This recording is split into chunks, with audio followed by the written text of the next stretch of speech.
Good morning, everyone. I'd like to call the Board of Commissioners meeting to order for Tuesday, January 26th. I'd like to start off with item number 1, which is adjustments to the agenda. Do we have any?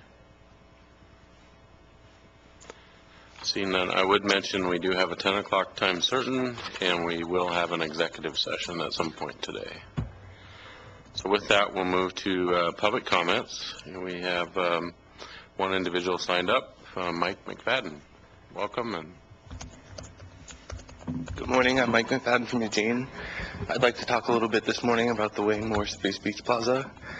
Last night, a large group of people came and used the plaza to express themselves about the subject of wanting to preserve what's commonly called Kesey Square or Broadway Plaza as a public open space. I thought that was, a wholly appropriate use for the plaza. And, we're all familiar with this sort of saga going on with the plaza. And in the whole process of initiating the emergency closure in 2013, it was also part of the process to put on the curfew of the plaza to mirror the City of Eugene policy with their parks across the street. And, along with that, there was this long list of whereases bringing up subjects such as that it was, if the board did nothing, then inevitably camping and other inappropriate use of the space would take place. So we've moved on several years from that point. A lot of things have changed. The county administrator and other people in the community have spearheaded the effort of beginning rest stops and other sort of emergency stopgap measures to help address the homelessness issue. So I would question whether or not it is inevitable that that space would be overrun by campers. There's a lot of really useful language that was added to regulate how people use that space in terms of their personal belongings and storing things there and camping and all that. But, it's really not logical to me that restricting the time of use of that plaza doesn't really, discriminate against who may want to speak there. Some messages inherently go longer than the time open. A lot of people like to do 24-hour demonstrations as a illustration of their commitment to an issue.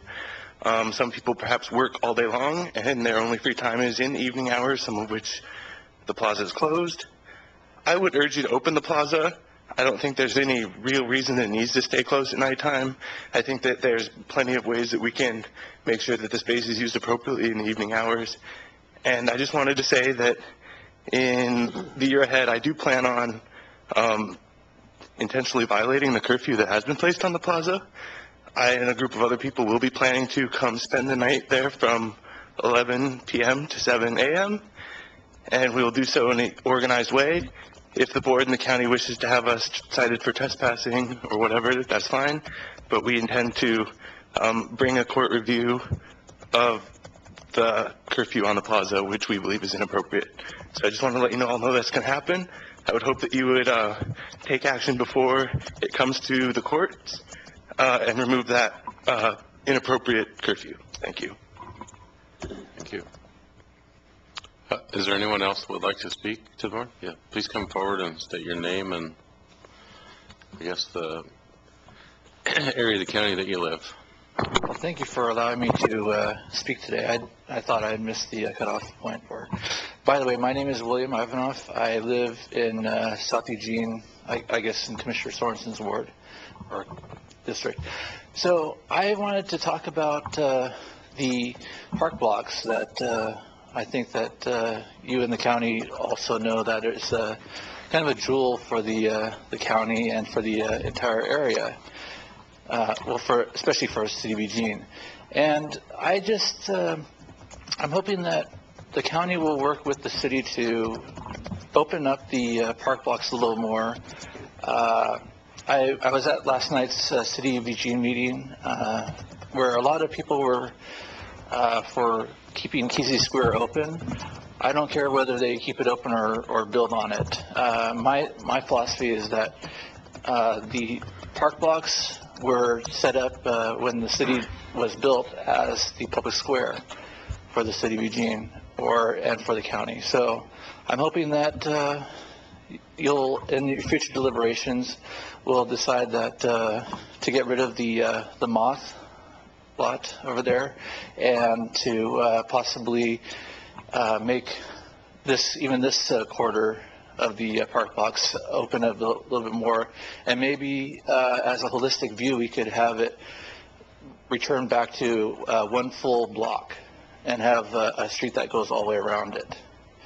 And I think that if you did that plan, and like maybe kept the county government like on the outskirts of this block, I think it would be a really great thing for the county and for the city of Eugene.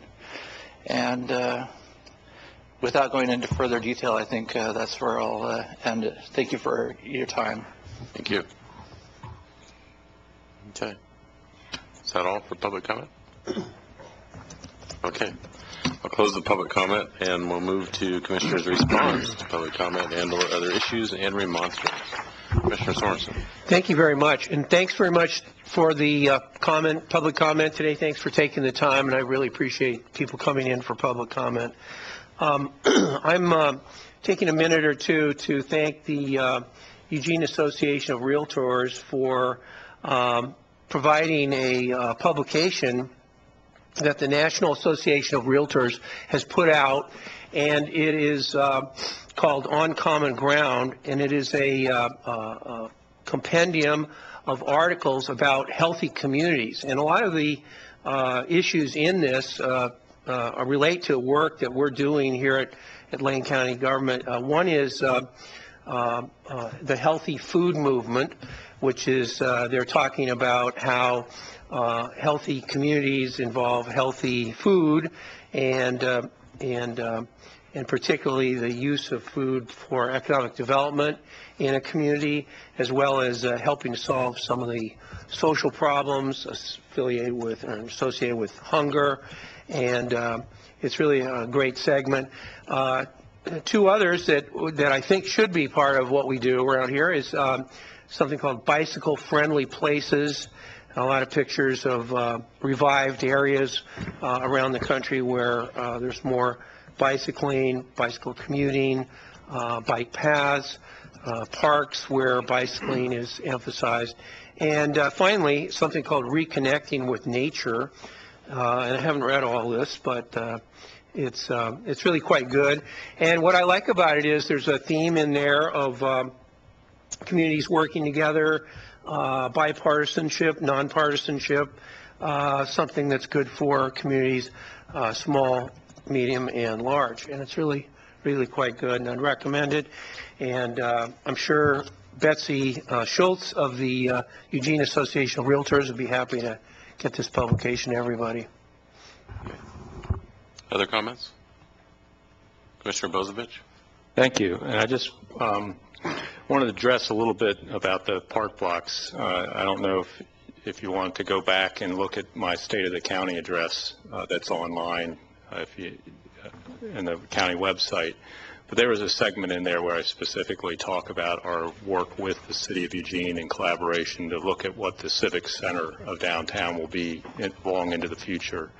And we are in discussions with the City of Eugene. We just got back a study on our courthouse facility and our space needs for our court facilities, and with that information, and also there's a current study going on that the county is actually collaborating with the City of Eugene, Eugene Water and Electric Board, and the boards of both the Farmers Market and Saturday Market about a possible permanent market in this area. So we're trying to put all those pieces together along with our 6th and Oak property, the eWeb redevelopment, and come up with a civic center of Eugene that will actually enhance the vitality of downtown Eugene, rather than us all looking and doing things separately and not in collaboration and building more space than we need. So there is a considerable effort going on right now at staff level in these discussions as we work towards eventually replacing an aging courthouse, new city hall facilities, possible market. It's all all being considered at this time. So we are looking towards that with the future. And I can also tell you that the presiding judge is very much committed to the Civic Square concept. That's something that he's really concerned about, that if the courthouse moves away from the Civic Square, it won't have access to the Park Block Square. So he wants to, if it does move away, his concern is providing an open space connection to the park blocks. So there's much going on about that, and it's a large group of people involved, but we are very concerned about the park blocks in downtown Eugene. It is our county seat. Okay. Other comments? Commissioner Farr. Thank you, Mr. Chair. A couple of things. Tonight, there's a presentation or a event. The Eugene Area Chamber of Commerce has the event, the First Citizen event. The First Citizen is announced tonight. But significantly, a part of that is the future First Citizen will be announced tonight. And the future First Citizen is selected from one of the students put forward by each of the high schools, the 5 public high schools plus Marist High School inside Eugene. And the students were boarded, so to speak, about 2 months ago, and the announcement will be made tonight regarding who the future First Citizen of Eugene is. Wanted to mention that I had a chance to be a part of the boarding of the future First Citizen, and each of the students that were put forward is remarkable, Mr. Mokrajewski, what students are doing today, the type of publications, the publishing that's been done, the type of internship that they're doing, the type of leadership that students are displaying today. It really is a testimonial to the fact that our schools are doing a great job of preparing students for their careers and for their lives. If you have an opportunity to be at the event tonight, you'll see 6 students highlighted very powerfully in front of the audience. And toward the end of the event, toward the end of that portion, the future First Citizen will be announced. It's a secret as of right now who it is. So if you want to hear the answer to the secret, be there this evening. The other thing I'll mention is that Commissioner Stewart and I yesterday had an opportunity to be at the opening of the Veterans Clinic, the new Veterans Clinic in Northeast Eugene on Chad Drive. It had a more or less a soft opening a few weeks ago, but yesterday was the actual opening of the clinic.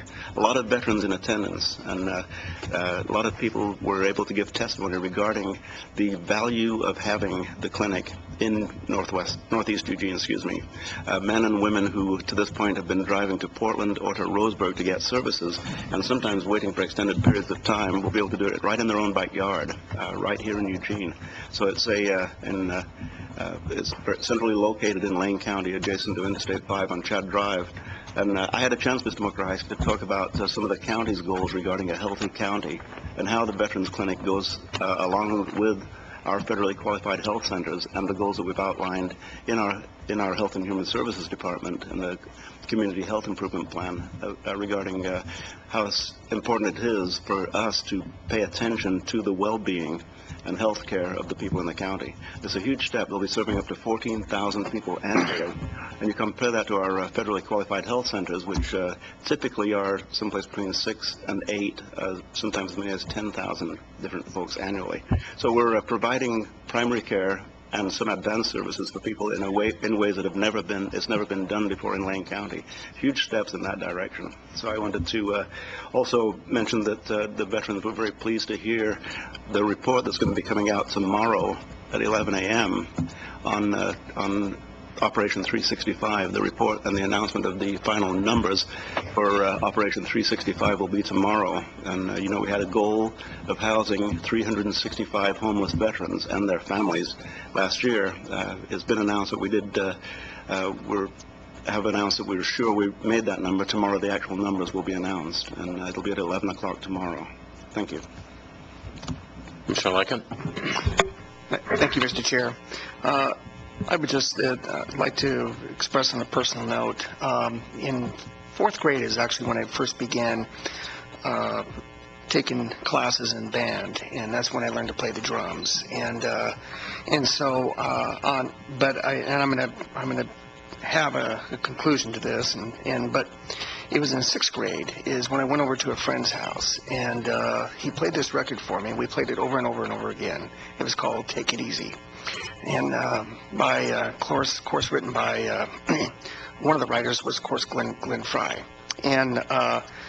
And I must say the passing of Glenn Frey probably jolted me more than any other musician who has passed here recently, because I don't, obviously I never sent him a note or anything like that. I would never do that. But it was people like Glenn Frey and Don Henley that really inspired me to not only continue my classes in band through elementary school, but all the way through middle school and high school, have the opportunity to play in a symphonic band and in a jazz trio, and then actually played in a local band here locally many years ago in different clubs over at University of Oregon, that type of thing. But I bring this up because how important I think the music and the arts are. It has helped me so much through my career, even in business, here in public service, and it's something I think that I'm hopeful that the schools will continue to be. This will be part of so important as far as the funding is concerned. But to the Frey family, Mike's sincere condolences. Only a few people will know this and hear this, but Glenn Frey was clearly an inspiration to me to continue down that track, to not only play the drums, but play the piano, play the bass guitar.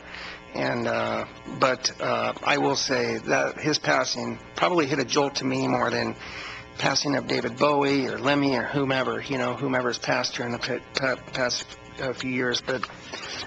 But because of that, it's so important that we really keep focused on music and the arts in our schools.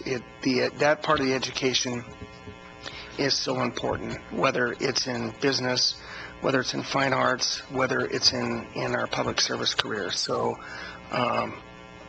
you will have my commitment to do whatever I can do to keep that moving forward. But thank you. All right. Well, I'd like to say to Mr. Ivanoff that, Lane County, since I've been a member, we have been, I think, very engaged with the city about the park blocks. We've tried to use our property to accommodate their needs and help them, and we are certainly engaged in the conversation and want to continue to be, to see where that goes and how we can be a productive partner in that conversation. So I'll assure you that we're there and doing that. And I would also like to thank Commissioner Farr for yesterday giving the county's comments at the the grand opening of the Veterans Clinic. For me as a rural commissioner, that was a great step forward. I asked myself, why did it take this long to build a brand new facility? Because well before I was the commissioner, I've heard lots of grumbling from veterans that go down and were challenged with not only just the transportation to get themselves to Roseburg, but then once they got there, the waits and having to schedule appointments out for months later for items that should be addressed in my mind sooner than that. So it was great to be there yesterday and great to see the incredible support of the veterans. That place was packed, and as I was leaving, they were still coming in for tours, and I think our federal delegation should be proud of what they've supported and what we've brought to the city of Eugene for our veterans. So thank you for that. So with that, we'll move to item 4, which is emergency business. I'm not aware of any. No emergency business. Okay. So item 5 is our consent calendar. I would like to remind the folks that are watching that you can go to lanecounty.org and click on the meeting agenda, and for the day, and in the agenda has all the items that we discuss and the material that supports the items, so you can see virtually everything that we can. The items on the consent calendar are considered to be routine by the Board of Commissioners and will be enacted by one motion in the form listed above or below. There will be no separate discussion of these items. If the discussion is desired, the item will be removed from the consent calendar and will be considered separately. So at this point, are there any items that need to be discussed further on the consent calendar? If not, I'd entertain a motion of approval. Mr. Chair, I move passage of the consent calendar. Second. Okay. Further discussion? Commissioner Farr? Very briefly, one of the items on the consent calendar is a reappointment of Dennis Hidgmans to the Lane County Budget Committee. Just want to call out Dennis Hidgmans. He also served on the temporary the temporary performance audit committee. Did a superb job on that committee, as he does with his budget committee work. Provides a great deal of very deep thought, very deep insight into his decisions and the discussion that he provides. So thank you, Mr. Hidgmans. Okay. Anything else? Further discussion? All in favor? Aye. Opposed? It passes 5-0. Next item is 6. It's county administration, and the first one is announcements. Thank you. Thank you, Mr. Chair, Commissioners. Just a couple things, and a few of you have already touched on the park blocks issue, but since we had both speakers this morning make reference to the park blocks, thought I would just add, first support what the commissioners have already said, and then add that we have had a number of conversations, continue our ongoing dialogue with the City of Eugene around downtown redevelopment in the heart of Eugene. We actually, Mr. Rickoff and I met last Friday with the city manager and assistant city manager in Eugene to talk about just these topics, and the park blocks issue was a significant portion of that. So obviously there's a lot of work that needs to go in, and issues for the county related to the courthouse facility, farmers market, butterfly lot, Six and Oak development. The city is contemplating the park blocks revisioning, and what's going to happen with Kesey Square and urban renewal and the eWeb redevelopment. So there's a lot of activity. I think a number of folks feel like we're on the cusp of some really positive action here, and a desire to, in particular, look at the 2021 events as a catalytic event and make sure that we're presenting the best community that we possibly can to the world as they descend on our area in 2021. And so a lot more to come on that, a lot of work that's going to happen, and we'll keep you informed as that discussion moves forward. And then I want to share a few events that we've had in the last several days. Commissioner Lyken and I were at the Springfield Chamber this morning. We keep getting asked back, so I guess that's a good thing. And I gave an update on economic development and activity, positive things happening here in Lane County, as well as challenges we face with our budget moving forward. And we committed to coming back as the budget is introduced to follow up on that topic. We had the MLK Day March that was hosted by NAACP. Lane County was a sponsor along with the City of Eugene, and we participated actively in that. I know Commissioner Farr spoke at the beginning of the march and marched in that, and I had an opportunity to speak along with the city manager in Eugene at the shed after the event, and we had several county staff, Alicia Hayes and Greg Rickoff and Devin Ashbridge and possibly others that attended that event. So really good representation, outstanding event, wonderful turnout for the MLK Day March. We also had the groundbreaking for the Archie Knowles improvements, Archie Knowles campground improvements, that Commissioner Bozovich spoke at and emceed that event, and we're all really excited about the grant funding that we've leveraged to open that U.S. Forest Service property in Lane County will operate that campground. So it's a wonderful addition and a good example of where in an era of declining resources, we're still able to work with our partners, whether it's the state government, the federal government, or other local partners, to make good things happen for our community.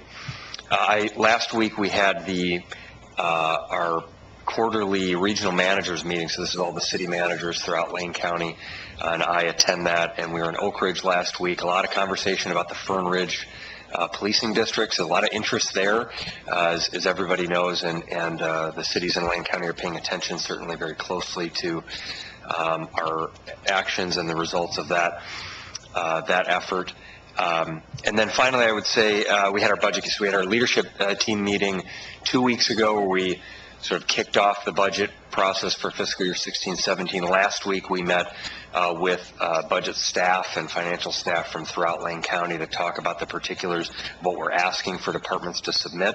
So now is when the real work begins for our staff throughout Lane County of entering their budgets and proposing options for reductions in different places. So they'll be doing that work over the next several weeks. I say this in part because it oftentimes goes unnoticed. You know, there's a lot of work that goes into developing the budget, and oftentimes we talk about the results and we have our public discussion, but there's a lot of work that's happening right now by our staff to enter those numbers, and then a lot of conversations that will happen over the course of the next several weeks that I will be having along with our budget staff and departments to look at options, to thoughtfully analyze the potential reductions or revenue enhancements that we have, and to deliver the board and the budget committee a balanced proposal for next year's budget. So more to come on that front as well. That's all I have, Mr. Chair, unless you have questions for me. Questions, comments? Okay, thank you. Next, we'll move to item B, which is Order 16-01-26-11. So the matter of approving a method of selecting candidates to fill at-large positions for the Performance Audit Committee, including assigning the temporary internal audit committee as the candidate review committee. I'd like to welcome Shannon Miller, our county performance auditor. Good morning. Good morning, Chair Stewart. Good morning, Commissioners.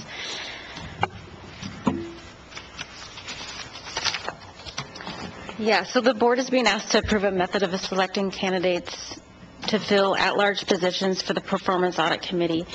When the board last met on January 12th, it approved new performance audit program policies, a lane code policy, and a lane manual policy.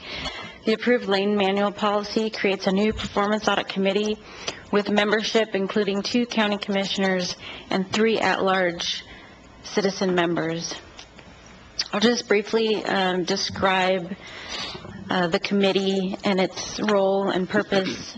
The 5-member Performance Audit Committee provides valuable input to the Board of Commissioners on significant audit matters and is responsible for ensuring the performance audit program functions well, and the committee also ensures the independence of the performance audit function. Citizen members will be appointed by the board as per the lane manual policy, and to select the most qualified candidates for the citizen members for the Performance Audit Committee, I'm recommending a process where interested candidates may apply by submitting a letter of interest that includes evidence of their qualifications and expertise.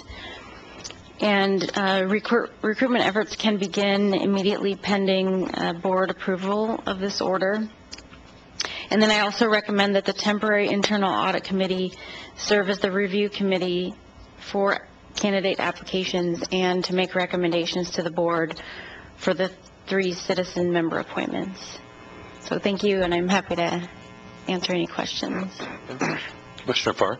Thank you, Mr. Chair, and thank you, Ms. Miller, for guiding us through the process and bringing us to this point. This is a pretty historic moment that we're moving into a permanent performance audit committee. The temporary audit committee, I did yeoman's work under your guidance. You did much of the detailed work that helped us to keep on schedule to get to this point in time. And congratulations, it was well done in making that happen. Just one quick word regarding the recommendation. If you look at under policy issue, it talks about the 3 at-large members must be residents of the county, not employed by or under contract with the county, and collectively possess sufficient knowledge in performance auditing and public management practices. The next sentence is an important one because the temporary committee had a lengthy discussion. Well, not lengthy, but we did have an in-depth discussion regarding the next sentence, which says qualifications to be considered should include experience as a performance auditor, a certified public accountant, certified internal auditor, etc. Now, the consideration was the word should as opposed to the word will. And so the word should gives the Board of County Commissioners latitude in the appointment of certain individuals. For instance, if an individual is eminently qualified doesn't necessarily possess the professional background that's stated in the rest of the sentence. It doesn't exclude that person from being considered by the Board of County Commissioners, this board, future boards, whatever it may be. So the substantive change there was just changing the word will to the word should, which allows for that latitude. Thank you. Commissioner? I'm interested in two things. One is we know from our huge amount of time we spent on this issue that a lot of governments around the country are hiring performance auditors. So we're in that vanguard of local governments that are doing that, and state governments and other governments. So that's good news. I'm wondering if such a thing is existing in corporations and in the private sector at the same time. And is this movement to have an independent review of how we're doing things, that's my version of it, is that also present in the private sector? And maybe that's part of, if there are Fortune 500 companies or even smaller companies that are looking at that as a way to, increase profitability, decrease expenses, increase revenues, look at all of the business functions, and do that independently of management, because management's supposed to be doing that, but doesn't always happen. So that's why there's maybe another look, an independent look. Is that true? And if so, isn't that a reason to include that as part of the qualifications? Because there might be businesses that are already doing that. Often government lags behind business. Yes, that's a good point, Chair Stewart, Commissioner Sorensen. There are internal auditors in corporations, mostly large corporations. I know one particular internal auditor that's with Farmers Insurance, for example. And the Institute of Internal Auditors primarily supports the private sector internal auditors, although they also support the public performance auditors and Are there more auditors. public or more private? My guess would be there's more private, just because there's a lot more corporations. I couldn't tell you the exact proportion. Yeah, okay. But yeah. The other concern I have is, and so anybody that's retired from that private sector work would also be good candidates. Yeah, I would say that somebody who had experience as an internal auditor in a corporation would probably provide a lot of value to the performance audit committee. So that's a good point. Yeah. Yeah. Well, we often get volunteers on committees that are retired because they are retired and they have the time. The other concern I have is the independence of this committee. If we could find 5 people out there with this kind of qualification. 3. Pardon me? There's 3 at large. No. Yeah, that's my point, is that we have 2 commissioners who are helping the 3 members, and so the 5 of them together, this is the method that's being suggested here, that we have 2 commissioners on it. And I'm thinking, well, why don't we have 5 people and we let them make their independent decision? The research on this is from, among other places, John Carver and the Boards That Make a Difference, is that when you put a governing member on a committee, the other people defer to the member of the governing board. And so the good news is that they're going to defer to the experience of the commissioners who are themselves part of the overall administration of Lane County. The bad news is that it will tend to minimize the participation of those other people. And I'm curious whether this is a model to blend the governing board members with the public members.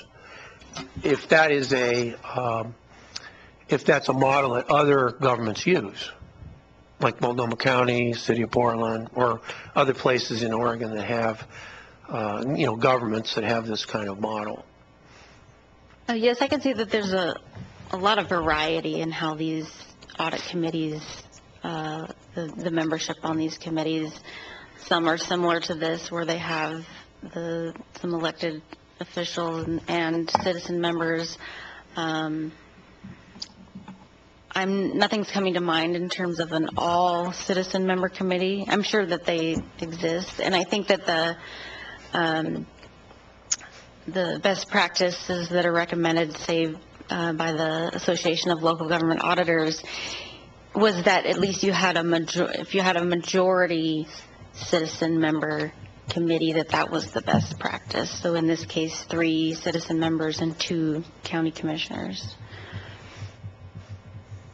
So It'd be hard for the board to select, of the current commissioners at least, the people that would qualify as members of the committee if you said all the members of the committee had to achieve the minimums that you're pointing out in your qualification sentence.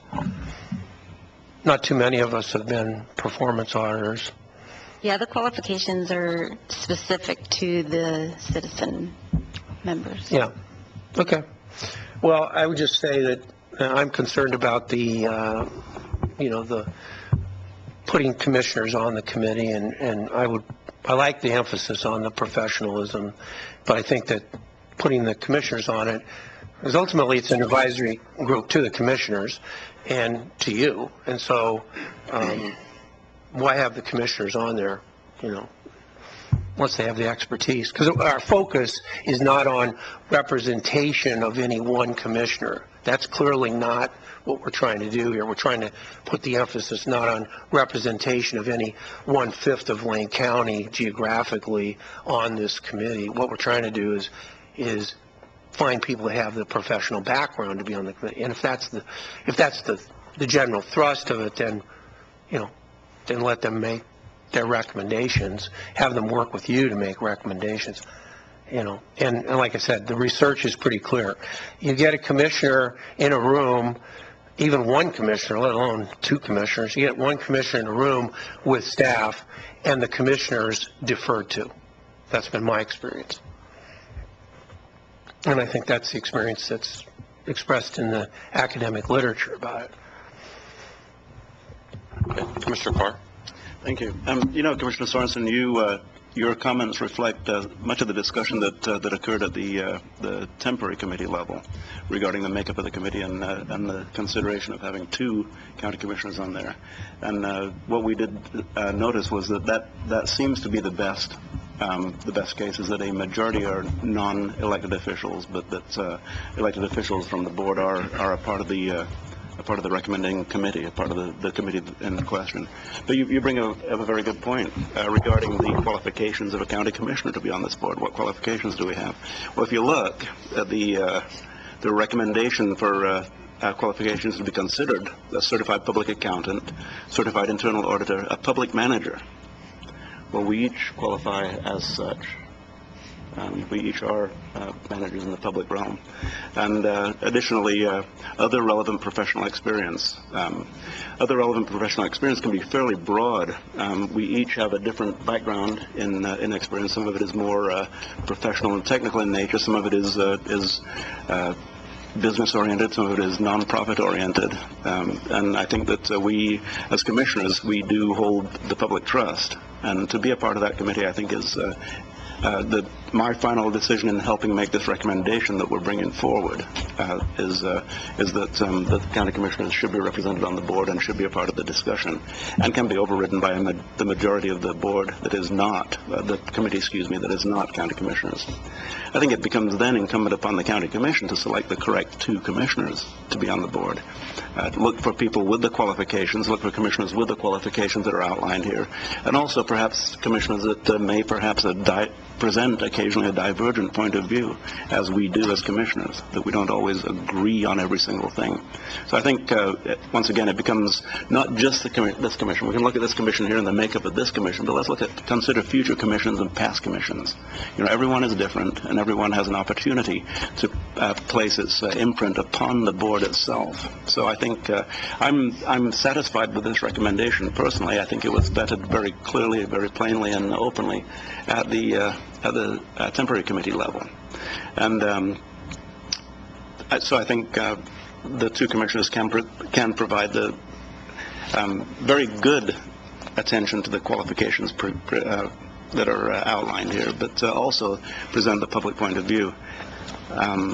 So I'm satisfied. I do stand behind the recommendation that we're making. I think we're making the correct recommendation, although I'm certainly open to listen to more conversation surrounding that. Regarding private industry and having performance auditors for private industry, quite frequently, and it's very often the case that small businesses or large businesses have an advisory board that are advisory to the ownership of the committee that most often is not even known to the employees of the company. So there'll be an advisory board that provides candid information to the owner of the company. That happens quite frequently. In fact, the businesses that I've been associated with, as far as I've been an employee, I've not been the owner. As far as I know, each one that I've had, that I've been associated with, has had such a committee of people who provide candid internal and, candid external evaluation of the procedures, practices that are performed by the company. And sometimes those candid advisors go shopping at the business and then talk the ownership about their shopping experiences. It's commonly done. So in answer to that question, yeah, it's good practice for a business to do that, for a private business. It's important that a private business operates at the same level of integrity as a public body. And if it doesn't, then that the owner needs to know that it's not happening. So it does happen. So Commissioner Swenson, thank you for bringing up the point regarding the membership of the committee, and listen very carefully. I'll consider further discussion. Thank you. Commissioner Lycan. Thank you, Mr. Chair. On the, and I want to say to Commissioner Sorensen that this was something we grappled with quite a bit. And in fact, it was Dennis who actually, because I even asked Dennis as who was who was there on behalf of the Budget Committee. So he was a citizen member, and asked him that question. I asked him, Dennis, do you feel like maybe there should be one commissioner, two commissioners, no commissioners? And his opinion was 2 commissioners, absolutely. I mean, he felt like this was, because I think what's different about this committee, this is internal. And so this is the performance auditor internally for the organization. And I think that's what kind of sets it apart a little bit differently. I'm actually, because of the round robin approach that we had, the dialogue that we had, the conversation that we had, getting Dennis's opinion as an outside member, I felt that the makeup of the committee was appropriate, and I was satisfied after that long discussion. But we clearly had that, and I think it's really no different. I mean, we have our Finance and Audit Committee, which is the oversight for our financial audit side of it, and the makeup of that committee is the voting members are Commissioner Farr, myself, and Assessor Coles.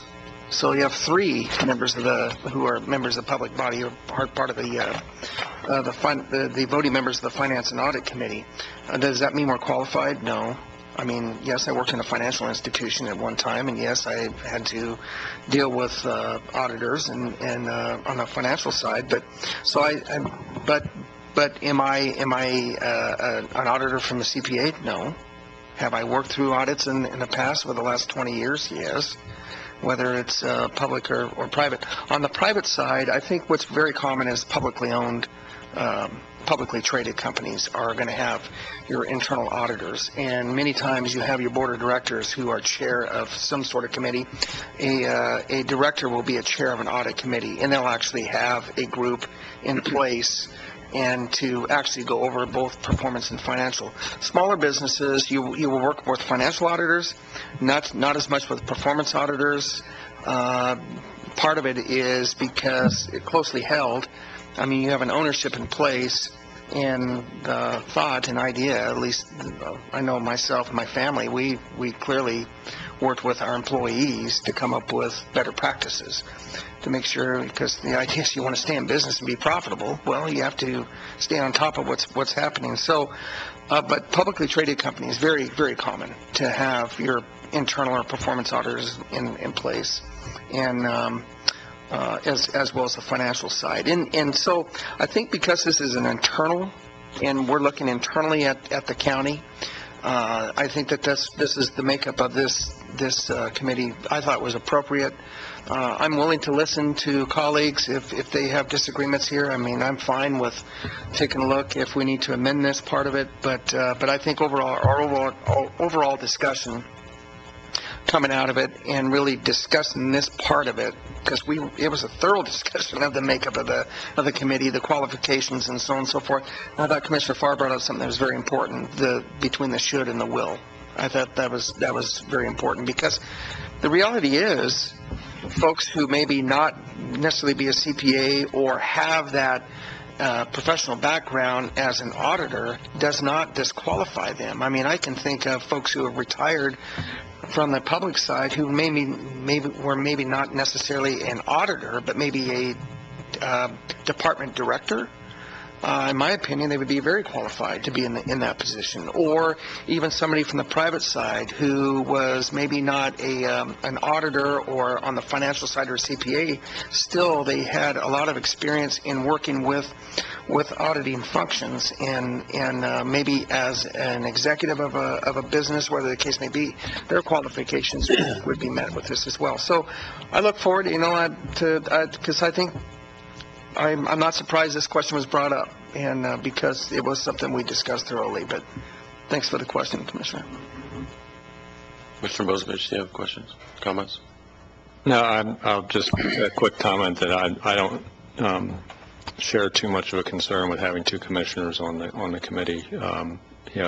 My experience, at least in serving as the board member to an advisory committee, and I'll take animal services for one, is my presence there did not steer the conversation at all. I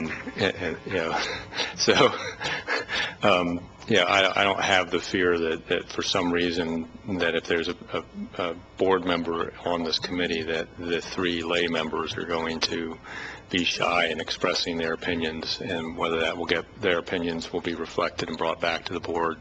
I trust my fellow board members to bring the dissenting opinions along with the consensus of the committee to us when they report back, as often done when we hear about something that's either in the Roads Advisory Committee, Parks Advisory Committee. There's not always agreement, and I expect the board members that are liaisons to those committees, or the ones that are actually on the committees, like whether it's facilities or the board member assigned to liaise with the Planning Commission, that there is some discussion about not just the majority view, but what the minority view was too, like we're hearing today from the two members of the temporary committee, that they're just describing what the discussions were and how they got to the final place. So I'm comfortable with the makeup and what's been recommended by the temporary audit committee for how we go about choosing the permanent and the membership of the permanent.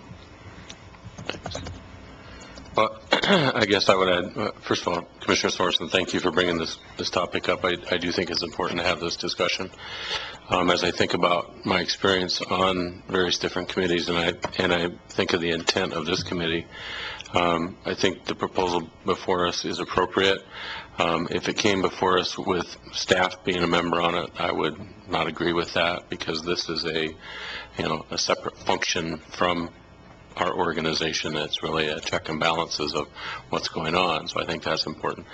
As I think about this, when you put professionals on a board, my experience is those professionals are not there to look to guidance for the commissioner to tell them what to say. They're there to bring their input to the conversation, and that's been my experience. If I served on the health advisory committee, I tell you, the doctor, I'm not telling the doctor what to do. The doctor is giving it their input. So I'm pretty confident that the professionals that I've seen in the audit and the banking industries are certainly not bashful and willing to make sure that they're there to make sure our organization is functioning properly, and I believe that they would step up and say that.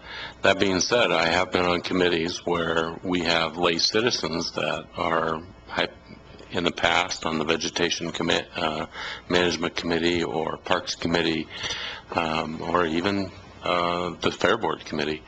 A lot of times they do look to the commission and ask the commissioner that's there, ask the commissioner's input, and so I certainly do understand and share the points that were made there. But I think that when we put it in the context, when you have a lay citizen that is serving because they want to learn and they want to be a part of the guidance of the Parks Department or that, a lot of times they'll look to the commissioner for, budget or questions or a little bit of guidance. So I'm comfortable with the proposal. It's something that we're gonna see on a regular basis before us, and I suppose if we have some interference or we don't, the other commissioners on this board don't feel like we're getting the product that we're hoping to get out of this committee, then I think we need to step up and make a change. But I think it's a good starting point.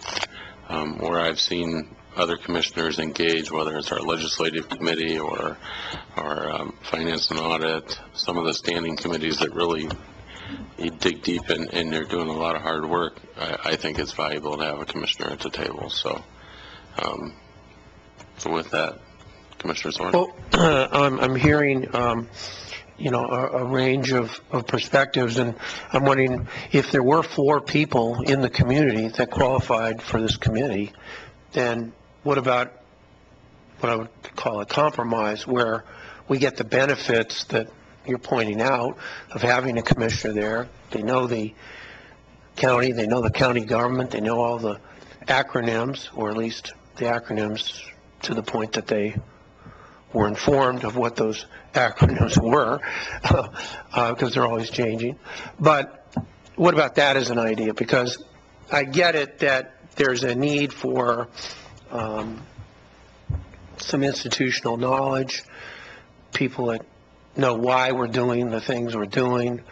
But I also have this fear that having the people, or at least 40% of the board that is making the decisions and appointing the people that make the decisions, makes it rather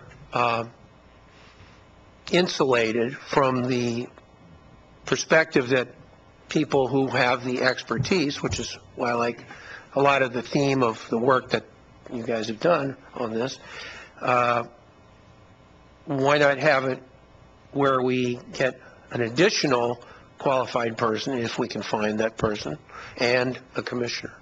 So I'll pose that as a, as an alternative. That way you keep your 5 members, you don't change the basic dynamics of making a huge group.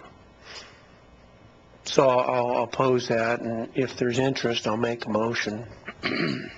Well, I'd entertain a motion. Okay, I'll move that we approve everything except change the direction from the board and ask the performance auditor to come back with a revised board order showing that we want 1 commissioner and 4 people that are qualified as defined in the existing documents. Do we have a second?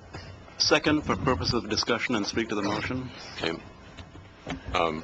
Mr. Farr would like to ask Shonda if she wanted to make a comment. Ms. Miller, would you like to?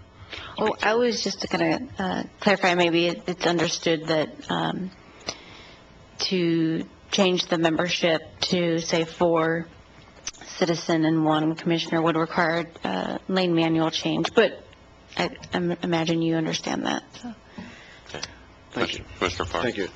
And thanks, Commissioner Sorensen. Before you made the motion, I was going to suggest that since yours was some of the original input that caused the committee to meet in the first place, and of course it's going in this direction in the first place, is essential that you are satisfied with the outcome of the committee's work and that you're satisfied with the orders that we move forward with.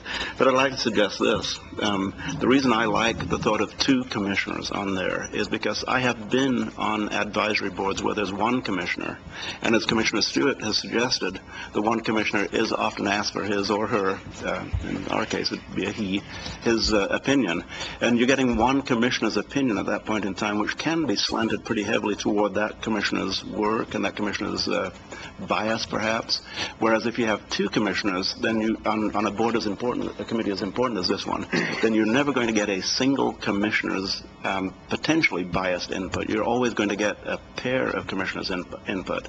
So if a second commissioner is there and disagrees with what the first commissioner gives as input to the three lay members of the board, of the committee, then there's always that chance for the varying opinion on it. So I seconded for purposes of discussion and present that comment to you, Commissioner Sorensen. I do prefer having two members on this committee for that particular reason, that it provides a more balanced, potentially provides a more balanced approach, whereas a single commissioner, as Commissioner Stewart stated regarding the Fair Board, for instance, or regarding the Animal Advisory Committee or the Mental Health Advisory Committee, a single commissioner can often say a lot of things that are his or her own opinion and not necessarily balanced by the entire board's opinion. A greater chance of a balanced board input on the committee with two. So. Commissioner Lycan. Thank you, Mr. Chair. I'm not troubled by Commissioner Sorensen's amendment on this or his recommendation. I think what's important to note is that Shanda is the performance auditor.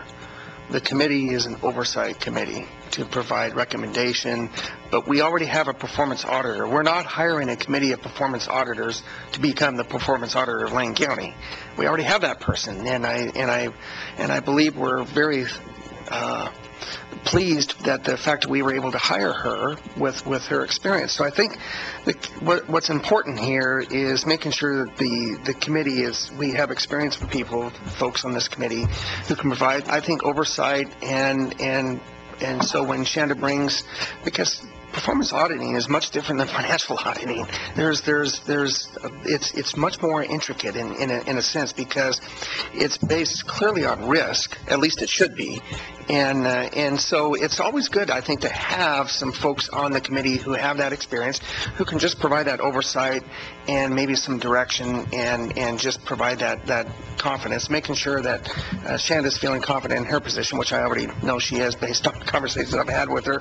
And but so I think that's the key here on the committee makeup. I personally supported the two commissioners. If it's the board's will to just one commissioner with four at-large members, I'm okay with that too. But I think the key here is we have our performance auditor in place. She is here, and she has a tremendous amount of experience. And I don't think this board, this is unanimous support. The other thing, and this is something that we talked about, is that troubles me more than anything else, is that where are all the performance audits from the past 30 years? We can't find them. So it'd be really good to make sure that, along with the oversight, that the reports are actually logged and we know where they are. So future boards can actually go back and take a look at to see, why was this audited? What happened here? What was the risk here back in 2016 when it's 2025? And so I think that those are some key pieces. I supported the two. If the board is interested in going to one, I'm not going to have heartburn on that. So just some general comments. Other comments on the motion? All right, so we have a motion before us that essentially approves the order 160126-11 with the amendment of changing the makeup from 3 citizen members to 4 citizen members and 1 commissioner. Is that correct? Ms. Miller?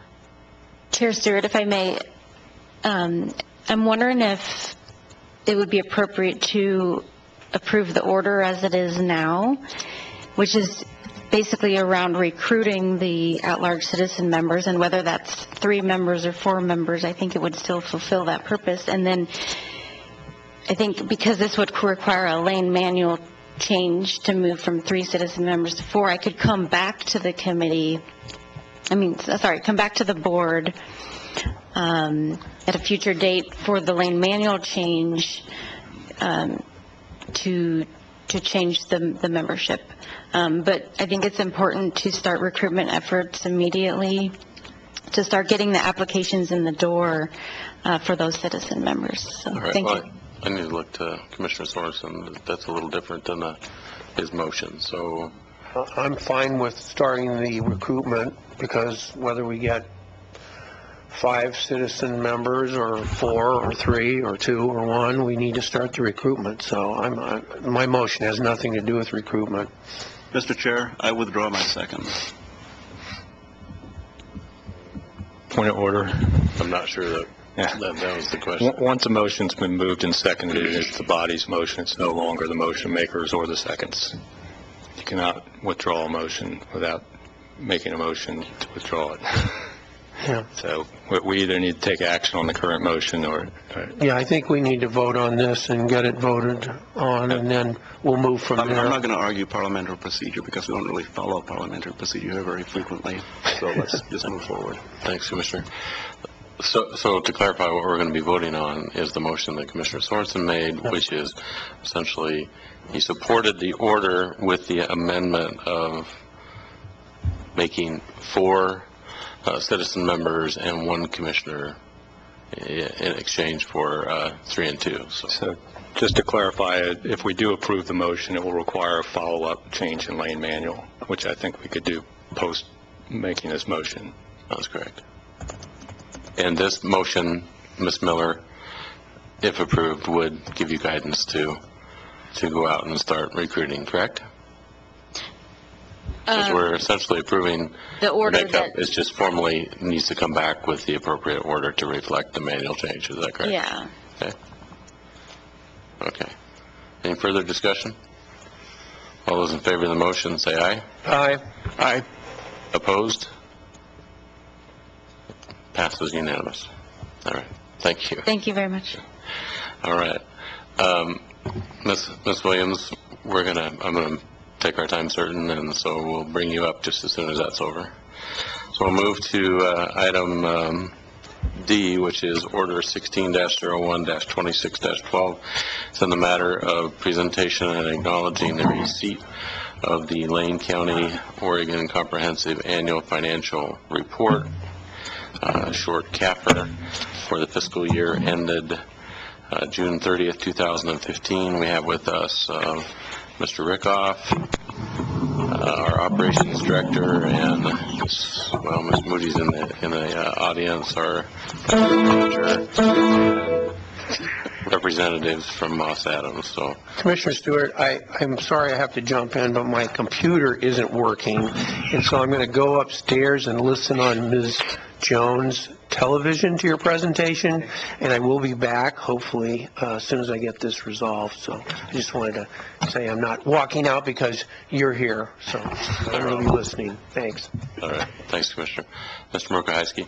Thank you, Mr. Chair. I'll just make a couple of brief comments, turn it over to Mr. Rickoff, and then to our financial auditors. Just 2 points I want to make. One, typically this item has been on the consent calendar in the past several years, and we feel that it's really important that this is one of the really important issues that the board deals with each year, and we should have a public conversation so that the public, the media, and our employees all have access to not only the information but the discussion and presentation from our staff, our third-party auditors, and from the board. So we have it on the regular calendar today for the presentation discussion, and that is our plan going forward, that we will continue to have this on the regular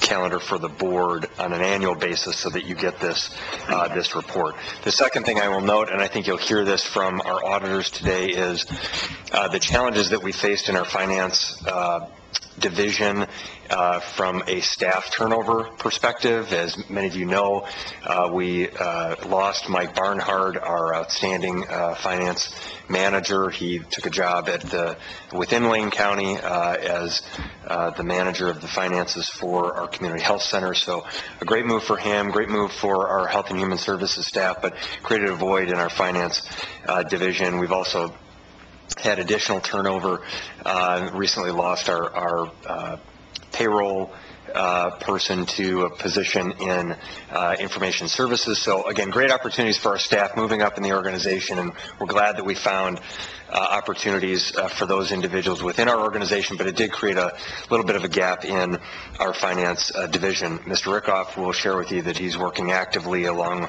with Ms. Moody to recruit a finance manager and get those positions filled and get the support necessary in that area. But I just want to share with you that the staff, I think, did a great job in working through with our auditors, always the challenging auditing process while faced with constraints from a staffing and resource standpoint. Chair Stewart, members of the Board of County Commissioners, thank you. In a moment, I'll introduce Jim Lanzarota and Kevin Muller-Lilly. Close enough. My apologies for butchering that. Jim is a partner with Moss Adams, and he is here to present the comprehensive annual financial report for fiscal year ending June 30th, 2015. We are deeply appreciative of him and his team. Their talent, candor, and professionalism helped us no end. Before I turn this presentation over to him, I'd like to say a few words about this year's effort.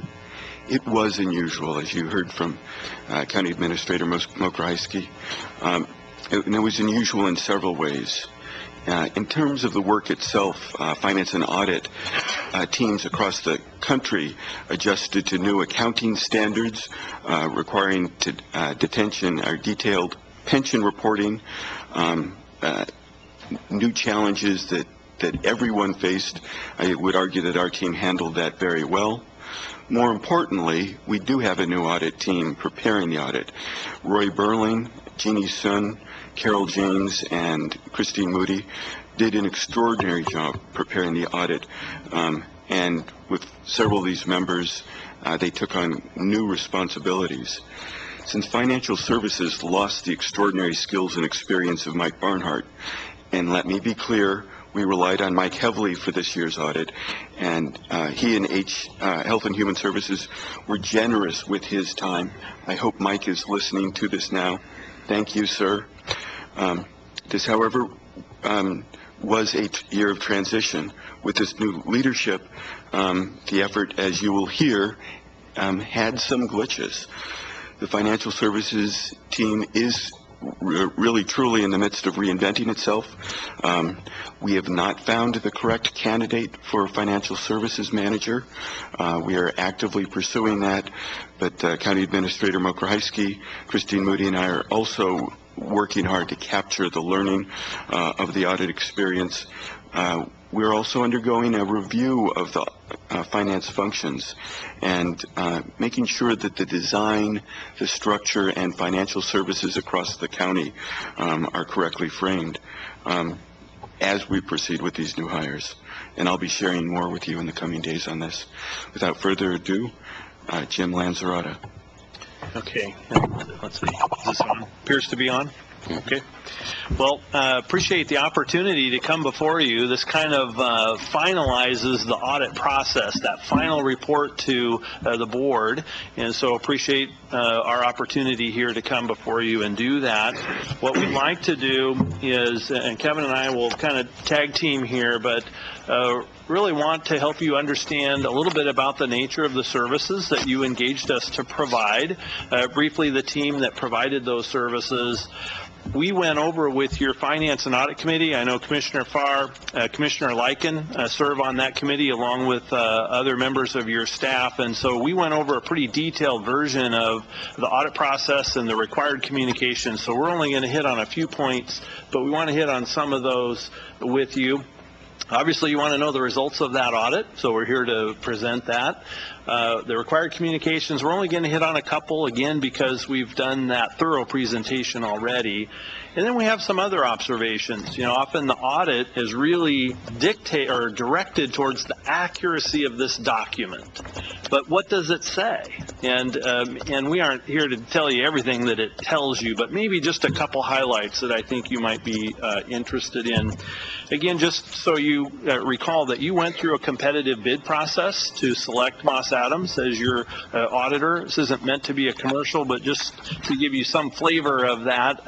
Obviously, we're appreciative of the comprehensive process you go to select an auditor. We were selected in that process.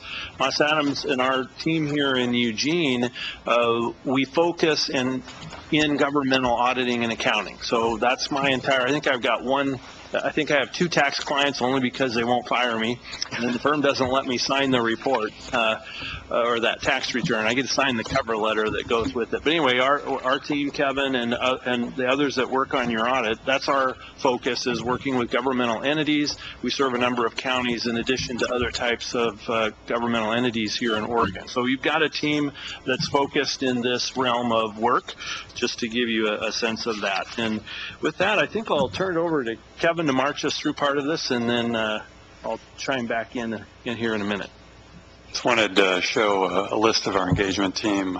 Jim's ultimately responsible for signing all the reports as the audit partner with Moss Adams. Also not here today, who's a very important part of the engagement team, is Micah Klinger. He's a senior manager colleague of mine. So we are both very experienced with the audit requirements for government in Oregon. And then our seniors and staff are listed below. Some are brand new hires from the University of Oregon that we like training because they get jazzed about auditing governments like Lane County, and then some other returning members. So kind of boiled down, the services we're providing Lane County again this year to 6 items. The first is the audit report and that financial statement. That's a large document there that Jim showed you earlier. And we perform that in accordance with government auditing standards. And the county has consistently done an excellent job. I know when Mike Barnhart, I think he came here from the city, there were some years before that where the county wasn't getting that CAFR award for excellence in technical reporting. And ever since we've been the audit firm, the county's always done an excellent job of getting that award, and we expect the county will be awarded that again for FY15. So our responsibility is to make sure that you are meeting those requirements that will get the county that award again. Being an Oregon government, there's Oregon minimum standards that we need to test the county's compliance with. So things like going through the procurement process, how you deposit funds, and then another significant one is local budget law, meeting both your approval for FY16, and we also looked at the execution of FY15. The fourth requirement is your federal awards audit.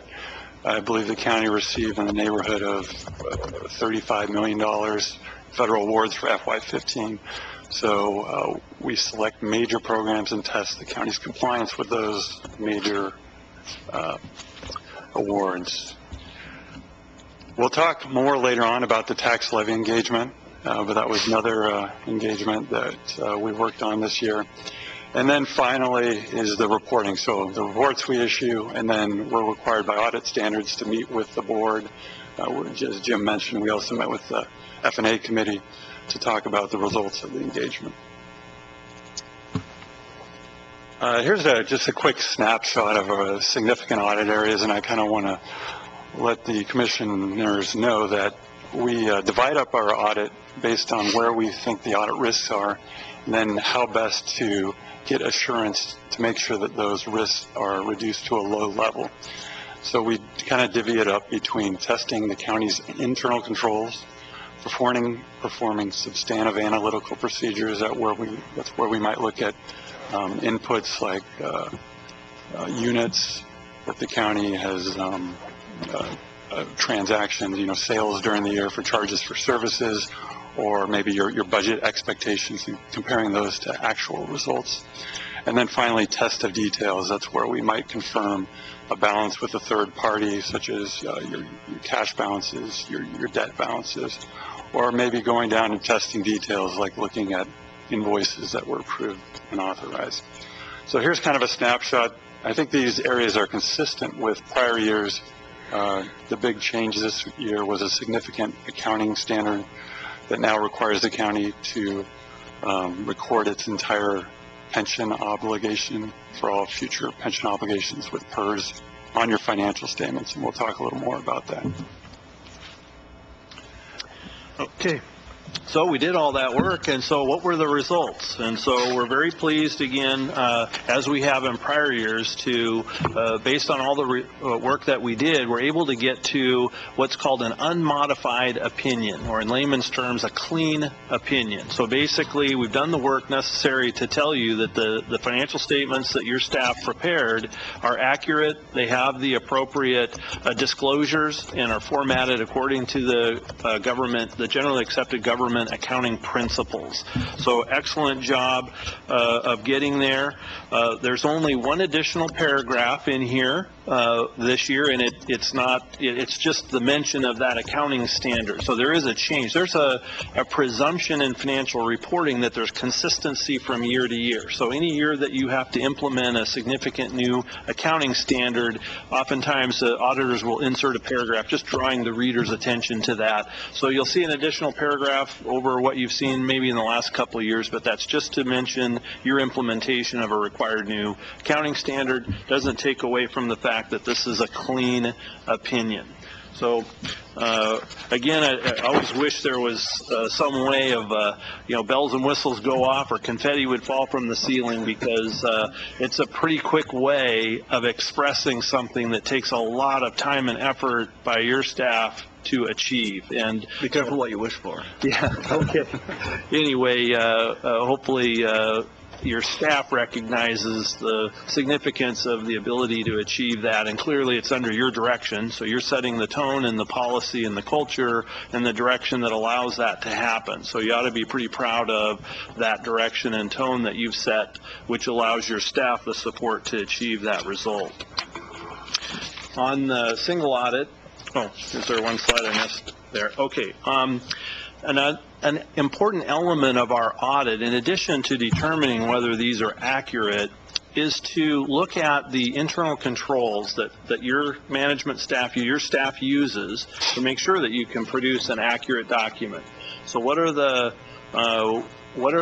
types of processes that would catch an error or would ensure that only authorized transactions occur, that you can accurately account for things? And we did find one deficiency in those controls that we're required to report to you.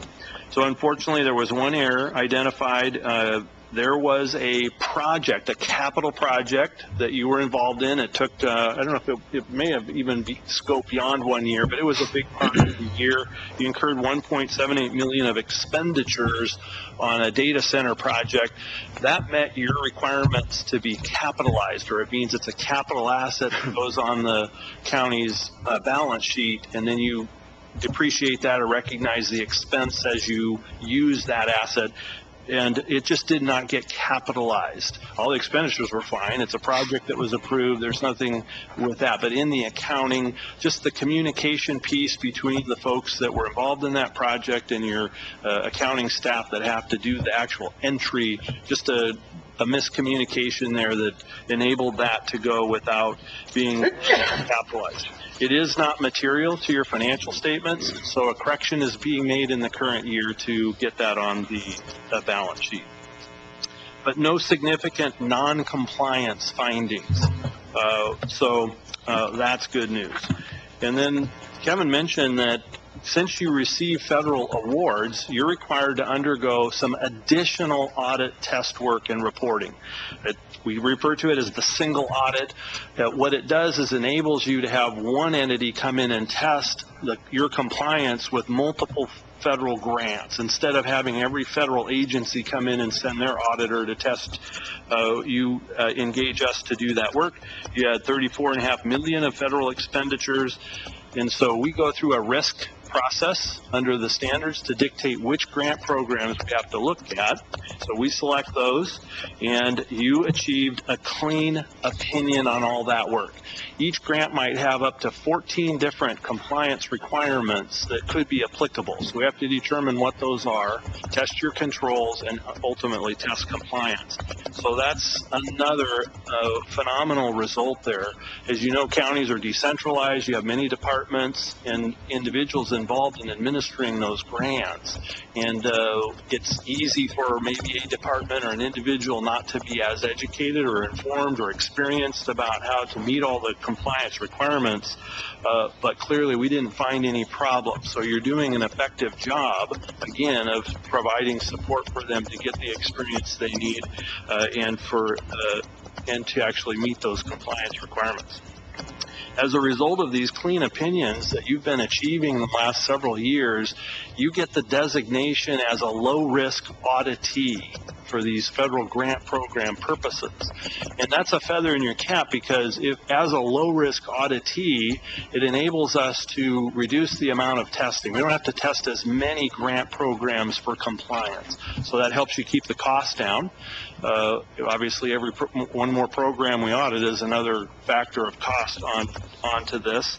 And it's a communication piece for those federal grantor agencies. When they see you're a low-risk auditee, obviously that factors into perhaps their decision on making awards.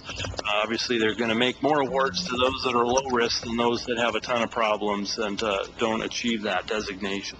So again, phenomenal job on your crew's part. Now, Kevin also mentioned that since, you're an Oregon Municipal Corp, there's some added state law testing that we have to do in reporting. And he mentioned a number of areas we're required to test. And we had 3 instances of non-compliance there. You had 3 over expenditures against your appropriated budget. So obviously that's something you don't want to have. It's the most common type of Oregon law violation that we encounter with our clients. It's a rare year that we don't go through an audit on any of ours where there are 0 over expenditures. Again, it's not something you want to be in that position. Generally, you do a good job of monitoring, but there are times when at year end, those additional processes to capture bills that relate to the prior year can trip you up. And sometimes you can have a department or individuals that maybe aren't as good at monitoring their budget, and maybe you've had that issue in the past. I don't know if there's been an actual evaluation of the reasons behind these 3. They are mentioned in the footnotes to your financial statements, but so that one item that we need to report under the Oregon reporting. Now, I mentioned we have required communications that we need to do, and we met that obligation with your Finance and Audit Committee already, but I figure as a board, there's maybe a few of those that you like to hear about, or my experience tells me that you want to know. For example, we both Steve and Greg mentioned the challenges of your finance department. So the timing maybe didn't happen as quickly as prior years, but we want to tell you that your staff rose to the challenge. They did a phenomenal job with the resources they had, and so we're very appreciative of those efforts. We helped a little bit more in that process to get the financial statements, or help them through some of the difficult drafting pieces, but your crew really stepped up and did a good job of getting that report done. You still met the December 31st deadline. I mean, last year I think we were closer to maybe the beginning of December. This year was closer to the end of December, but you still met the deadline of the state and for that additional GFOA award program. So still meeting deadlines even given those challenges. So hats off to your crew there. Oftentimes you want to know, gosh, did we have disagreements with management? And I'm pleased to tell you that didn't happen. I think we have good discussions with your crew about the application of accounting standards or how best to meet those. Those are all healthy discussions. And we really didn't encounter any problems. If I think you would want to know if we're asking questions, we're asking for documentation, and management's not providing it, or they're being evasive, or something like that. And we didn't experience any of that. I think your crew understands the importance of the audit process and have been very good at facilitating our audit procedures, and so we appreciate that. And we just had the one audit adjustment for an item that will be corrected in this current year. I feel like I'm going fast. I don't know. Maybe we should pause for a moment before we do some other kind of just observations on the numbers and see if you've got comments, questions, Just one thing, could you say very, very slowly the sentence, I've got it in quotes, low-risk auditee? Can you Yes. say that very slowly? That's what I said. Yeah. Questions? Guess you're doing great. Okay, wow, good. I feel like I'm going so fast, so thank you for that. Oftentimes we're so focused on the audit opinion and the reporting under our audit standards. The reality is that those don't really have anything to do with what the numbers mean or what trends are you on, and it's not our purpose to do that. I know you've got some really good qualified accounting staff, but I thought I would make maybe just a couple comments or observations. Since you go above and beyond and do a complete CAFR and submit this for the award, one of the ways that you do that, or one of the requirements, is to put a statistical section in here. And I often tell elected officials that if you only have 10 minutes to get a sense of the financial condition and trends, is to go to the first 2 or 3 of the statistical tables that are in here. And you can get a sense of that. So when I do that, those start on, let's see, where do those start?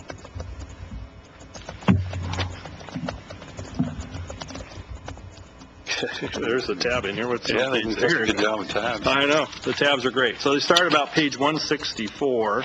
And in fact, on 164 and 165, the schedule is net position for a 10-year trend. And basically, that's a look at, if you were to sell off all the assets at book value and pay off all the obligations at book value, what would be left over? And what you want to know is the trend. The number doesn't necessarily mean anything, but over time, if that number is increasing, that means you're improving the financial position. If it's decreasing, that means you're probably incurring costs beyond the revenues that are coming into the county. And what I see from that is that you're pretty stable. And that's phenomenal to me because of the decreased revenue that you also have experienced over the last 10 years. That equity position is broken down into what you have invested in all the infrastructure, the roads, bridges, buildings, the things that you use to provide services to our residents. And that's been a stable number too. So you've been able, with your declining revenues, to still maintain those capital. They're not growing by a significant amount, but they're also not declining. So that tells me that you're doing well with what you have, which is good news. And then the spendable resources that you have also is a fairly stable number. Now, you did have a decline overall this particular year, but the main reason behind it was that accounting change for pensions. So you have an obligation to reflect your share. If Oregon PERS becomes underfunded for whatever reason, you're picking up your share of that obligation in your financial statements, and that was a big reason why your net position dropped in the current year. The other thing I like to look at is just your governmental fund or the governmental activities, and you can see that on page 170. It's broken down by your general fund, which is something I know you pay a lot of attention to. Those are the more of the discretionary dollars and programs that you have, and then all the other governmental funds. Your fund balance in the general fund is pretty much on par with where it was 10 years ago. So it's really not growing. You're utilizing those resources, but it's not declining. And very important to you is the relationship of that fund balance to the total expenditures in the general fund. Bond rating agencies look at that. If you're much less than 15%, 10 to 15%, then it can have a negative impact on your bond rating. And Lane County has achieved a AA bond rating, and I think Moody's defines that as comparatively better than other state and local governments that issue debt. So you have an excellent bond rating in addition to, or maybe as a result of maintaining the position that you have. So those are all positive comments. I know you have challenges. I think structurally you're revenues are not rising, your expenses are. So I know you've got challenges, but one of the things that I appreciate about the county are the decisions that you've made in light of those challenges. So I know you've made cuts in personnel. I think during our tenure of serving the county, you're probably down over 400 employees from where you used to be. So you're taking steps. Obviously, there's some probably unmet need in the community. I'm not trying to address that, but at least you're making decisions to live within the means that you have, and I think you've done a pretty effective job of that. There was one expression of that I really appreciated too, which relates back to pensions again and PERS. You know, there was a period of time, I don't know if it was 2 years ago, where you were informed that your contribution rate actually was going to drop, and it did drop to Oregon PERS. The reality is that was a short-lived result. You had the wherewithal to see that probably was a short-lived element, and so you assessed yourself and put some dollars in a reserve fund. And now, in fact, your rates have jumped, and you're going to be in a better position to meet that challenge. A very smart decision on your part. A lot of our clients maybe didn't have that foresight or weren't willing to make that kind of a decision. So just another element of some smarts that you seem to have here, and we just want to acknowledge that and appreciate that. So anyway, very few, very high-level comments. Hopefully you get a chance to grill your staff on what more of the numbers mean, but at least from our perspective, just to give you a sense that it seems like you're making some pretty smart financial decisions in light of the financial challenges that you've experienced here. So again, I would open it up for questions, comments. Questions, comments? Commissioner Bozovich? So just a comment, because about the only thing that you reported that sounded somewhat negative was our 3 instances of over expenditure. And I just want to, for the public's sake, those were in 3 different funds, and one was Parks and Open Space Fund, which the appropriation was $93,275, and the overture was $201. The Public Land Corner Preservation Fund, which was appropriation of $626,611, and the overage was $34,716.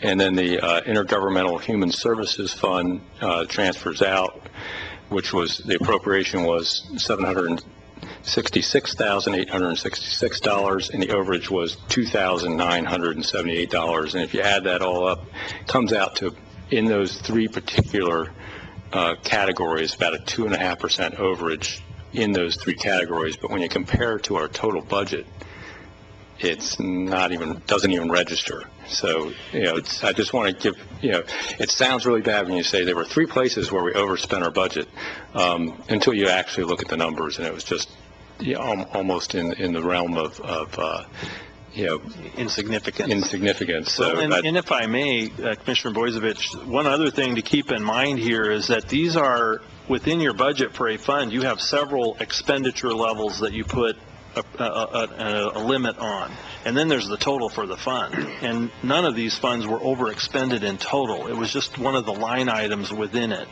and you have the ability to transfer those appropriations around. So really, you aren't overexpending on any of these funds in total, which further, I think, it helps illustrate your point. Yeah, it was more of a bookkeeping issue of we should have made an amendment to the appropriation before that, and that's basically just points out that there were three small cases where we missed that process of amending the appropriation. That's correct. Commissioner Farr? Thank you, and thank you for the presentation. It was good to hear it again, especially some of the quotes that you made during the Finance and Audit Committee meeting, which I wrote down, that you repeated here. A couple of times you said hats off to your staff, and some of our staff is sitting in the room behind you. Hats off indeed. If I had one, I'd be tipping it right now. Mr. Billing's son and others, I think, a fantastic job. You stated also that that one of the reasons that you trust us, and then in turn people our audits are being trusted and well received is because of the hard work of Mr. Barnhart in the past, and that the position that he put us in through his diligence, his attention to detail, has us in a position right now where the staff currently is able to continue that excellent work at some of the highest levels. Some of the quotes that you have is, I have one bolded here, that no other agency has the ability to, or few other government agencies have the ability to in-house prepare the documents that we prepare, that other agencies actually send it out, pay money to have it prepared out of house, and we're able to do it perfectly in-house. We've only had a few other clients to ask for ongoing audit on levy results. We have asked for an ongoing audit on the sheriff's levy. A few other clients, in your words, have such diligence and pay attention to detail. But very significantly, had a slide up there that talked about finance department turnover and how well we've weathered that storm, reporting deadlines that we're always on time, and that our AA bond rating is testimonial to the diligence that we pay in-house. And even though we have general fund challenges, and you mentioned you're not here to talk about the reduced services that are associated with our general fund challenges. You talk about our auditing processes and our management aside from the challenges that we face. And you give us excellent reports. I asked you to give us good bullet points on the slide presentation so that we fully understood that the staff and the county is actually performing at the very highest level that we could possibly perform, with the exception of a $201 overspending in the parks fund, for instance. But so by and large, Ms. Mokrzycki, I'll repeat, hats off to you and to the staff for bringing us to the position where we can report with our heads held high accurately that we as a county are performing excellently in terms of managing the money that we do spend and spending it in a way that all accepted auditing procedures give us the well, I won't go through all the quotes that you gave us, but despite another quote, that despite some big, hairy challenges, remember that one? We're doing an outstanding job. So, Mr. Mokrzycki, thank you very much, and please pass along the thanks to the staff across the board. That it's to receive this kind of report. I've sat and listened to audit reports in nonprofits, in private industry, and in government, and it's rare to have this kind of a report. Rare to leave a financial audit report with this kind of feeling. So thank you very much. Oh, you know, and Ms. Moody snuck into the side of the room. Sorry, I didn't see you over there. Commissioner Lycan. Thank you, Mr. Chair. You know, again, really appreciate the work that you do for Lane County, and again, I want to echo Commissioner Farr and call out our staff as well, and the obvious work they do with you on this. When we were in the Finance and Audit Committee, we were talking about what the future may hold for Lane County, and if you wouldn't mind just maybe commenting on that, because I think this board in particular, but I think boards in the past as well, we've had to make some adjustments, and I think right now we're planning on our budget process of not expecting anything to happen from DC. I mean, and I think that's probably a good mindset to be in from here on out. So if something does happen, great, but let's not expect it. So maybe if you could comment about maybe some of the adjustments that were made. We talked about PERS a little bit, but maybe where you believe that Lane County is, not only today, but maybe in the future, because I think without those adjustments, I'd be curious, but my guess is we would be looking at a pretty solid 8-figure adjustments on this year in our budget if it weren't for prior work that we did. So maybe if you can just comment on that. I'll take a stab. I'm not sure I'm going to hit exactly what you were commenting on. One of the comments I made at F&A, and maybe that's what you're hitting on, is that, you know, a big source of funding is, I guess the general term is timber money. Mm-hmm. It's the Secure Rural Schools program. That money it goes back a long ways. There was a lot of timber cutting in the day, and you collect severance tax off of that. It's a big part of your funding. When the timber cutting stopped, the federal government stepped up and recognized they needed to still cover the cost of that they're helping you incur. They're responsible for costs you're incurring as a result of all that timberland, the roads, the sheriff patrol, all those things. They provided the Secure Rural Schools funding, timber dollars. That money's been declining, and you've recognized that, and now, like Commissioner Lyken says, there's a good chance it won't be reauthorized at all. So we're done. The smart thing I think that Lane County did years ago is that you put that in the pile of resources that you called one-time money, so that you weren't relying on it. It was carved off of your basic funding stream based on decisions that management made. Again, Christine probably had some involvement in that, and so there were some smarts on your part. We have other county clients that have continued to be dependent on those timber dollars. So when they stop, they've got nowhere to go but severe cuts. You took your cuts in a organized manner over time, and on your terms, instead of as a result of that just hitting all in one fell swoop. So I think there was some really good decision making in prior years, so that now if it's not reauthorized, you're in a much better position to go on. You weren't relying on those dollars to fund your basic operations for years now. Very smart move. So you're in a relatively better position. That doesn't mean it's not going to be painful. I know you've got some challenges, but you're in so much better shape than those that didn't make that kind of a decision years ago. So maybe that was the comment you were hitting on. So there you go. Appreciate it. Thank you. Okay. Well, in light of the time, I'd like to say thank you for this report, and thank you, Mr. Mokrzycki, for asking that this be scheduled for a board item. This is very, very valuable information, and I hope the citizens get to review it or see it. With that, I'd like to transition to our next item. We need a motion. Oh, excuse me. Yep, in my haste here, trying to move us along, I would entertain a motion to approve Order 16-01-26-12 in the matter of accepting the annual comprehensive annual financial report. So moved. Second. Any further discussion? All in favor? Aye. Opposed? It passes unanimous. Thank you. All right, now I'd like to transition to item E, which is a report in the matter of presenting an audit of the local option tax levy fund that supports jail beds and youth services for the fiscal year ended June 30th, 2015. I'd like to welcome Sheriff Trapp to joining us, and good morning. I guess Mr. Mokrzycki, you want to start? I'll just make a couple very brief comments, turn it over to our auditors. Just to note here, as the commissioners know, this is the second annual audit of the jail levy resources that's been done.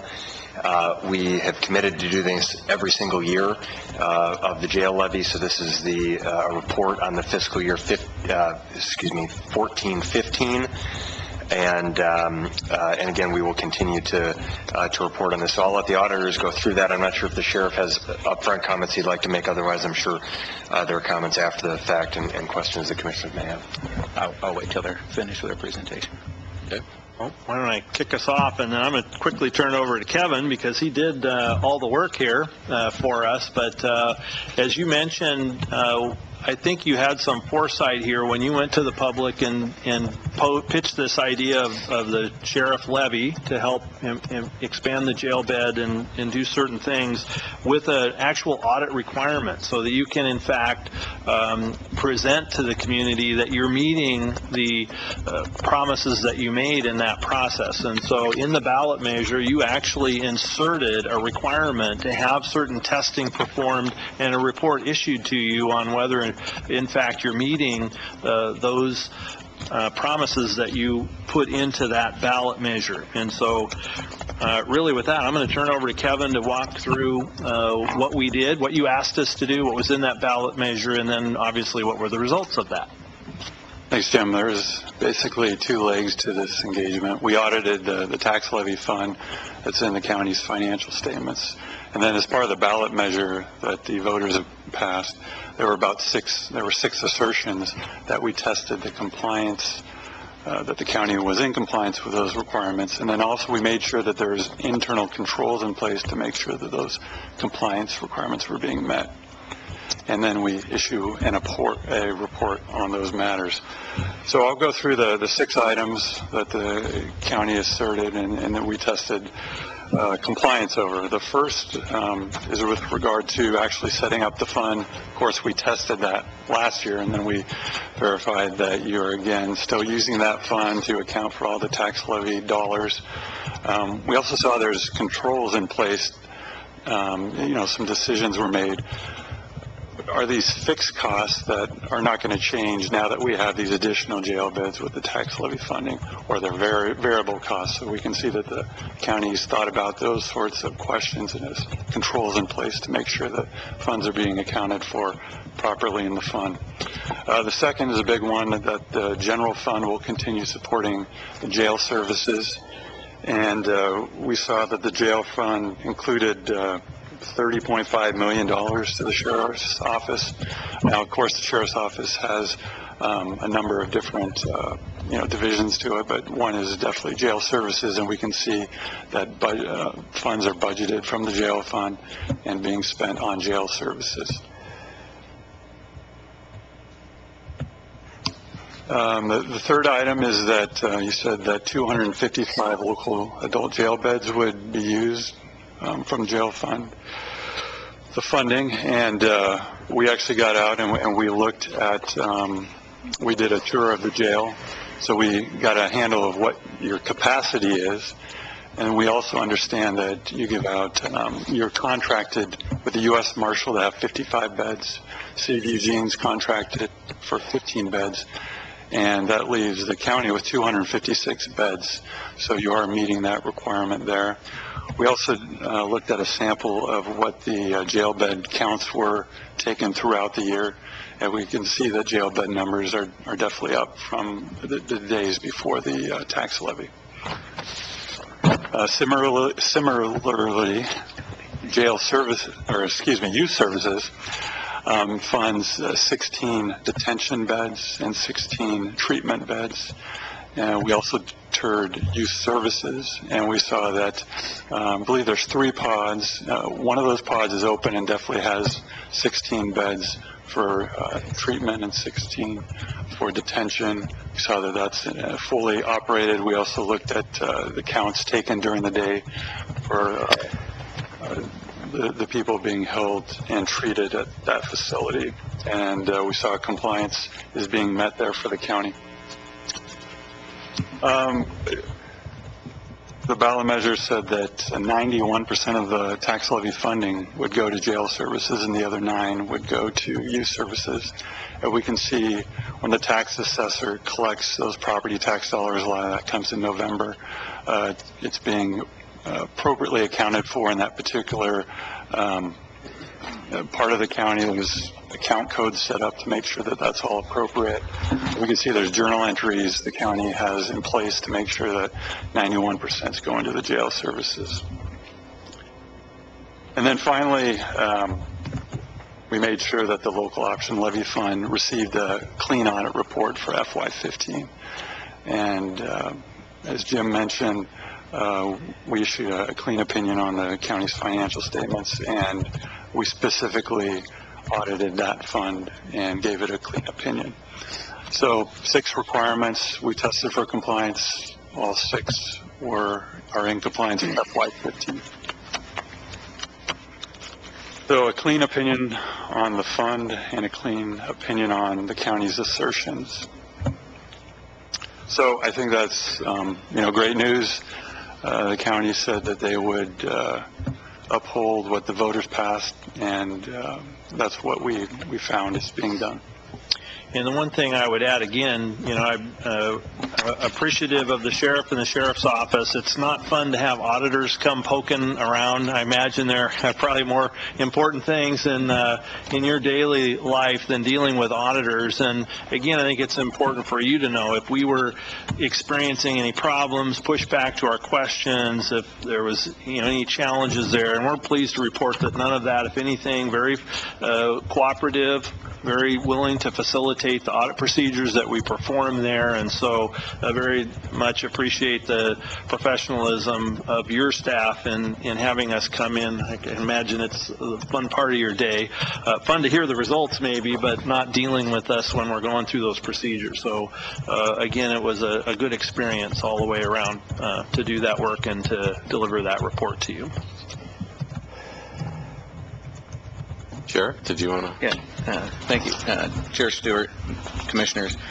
First of all, I want to reiterate that something obviously you already know, that support from you, the Board of County Commissioners, in the duration of this levy and helping us maintain our promise to the voters is critical. And, I have no doubt in your continued support and commitment in that, and I thank you very much for the support and leadership that you've given so far in managing through this term of the levy. Additionally, I think it's important to note that we have been able to rise significantly above the minimum promised beds in the levy of 255. We're now, as of last September, we're at 297 local jail beds. And despite some errant media reports after this audit came out, we have, in fact, since July 1 of 2013, not released any person from our jail pre-trial on a Measure 11 charge or those considered to be a violent felon. So I think that is probably the number one impact of this to our community, is the type of person released from our jail today is much less dangerous than they were previous to the passage of the levy. And I can't be more excited about the impact of how this is preserving the community safety. I think it's also worth noting that the media has been generally very supportive and in getting this message out, and I'm just excited to be able to share this good news, and thank you for your support. Okay. Well, thank you for the great work, being able to perform that service. Appreciate it. I know that it's been trying at times, trying to get staffed up, and we've had a lot of individuals that work for you that have put in a lot of extra time to make this commitment actually happen. So thank you to you and your staff. Thank you. Commissioner Bozevich? Thank you. So first I want to thank the Sheriff and Moss Adams for once again showing that we're meeting the commitments that we made when we put the levy out on the ballot and we asked the voters to approve it.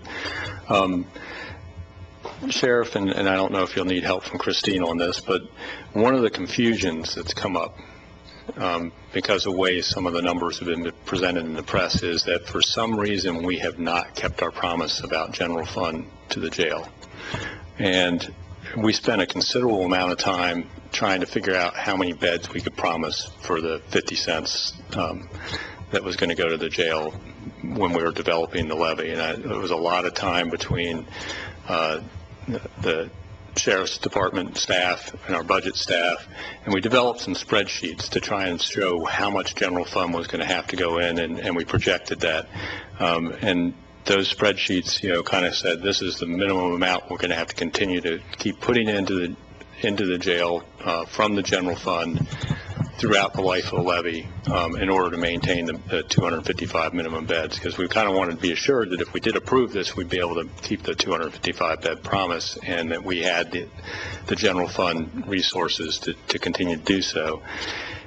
In the 2 years that have been audited, and this includes the full financial audits, what was our original projection for general fund that was going to go to jail services, and what did we actually appropriate and spend from the general fund?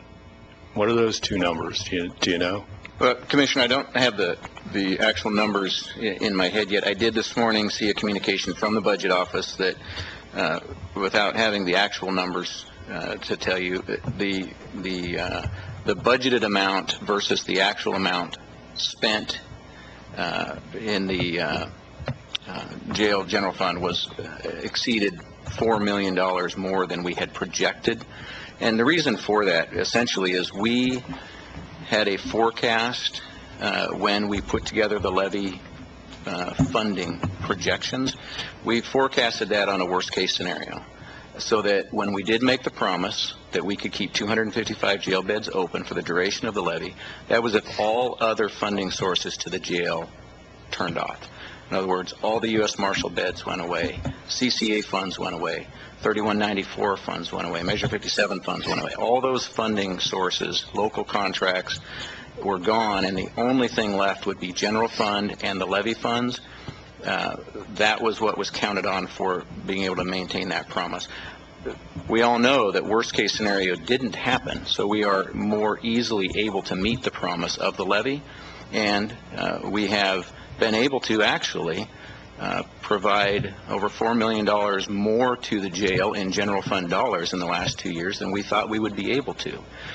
So all things considered, this levy has positioned the sheriff's office in our jail programs to be much healthier than we had forecast, while still not serving the community as strongly as we would like to. We're serving them much better than we expected we would be able to.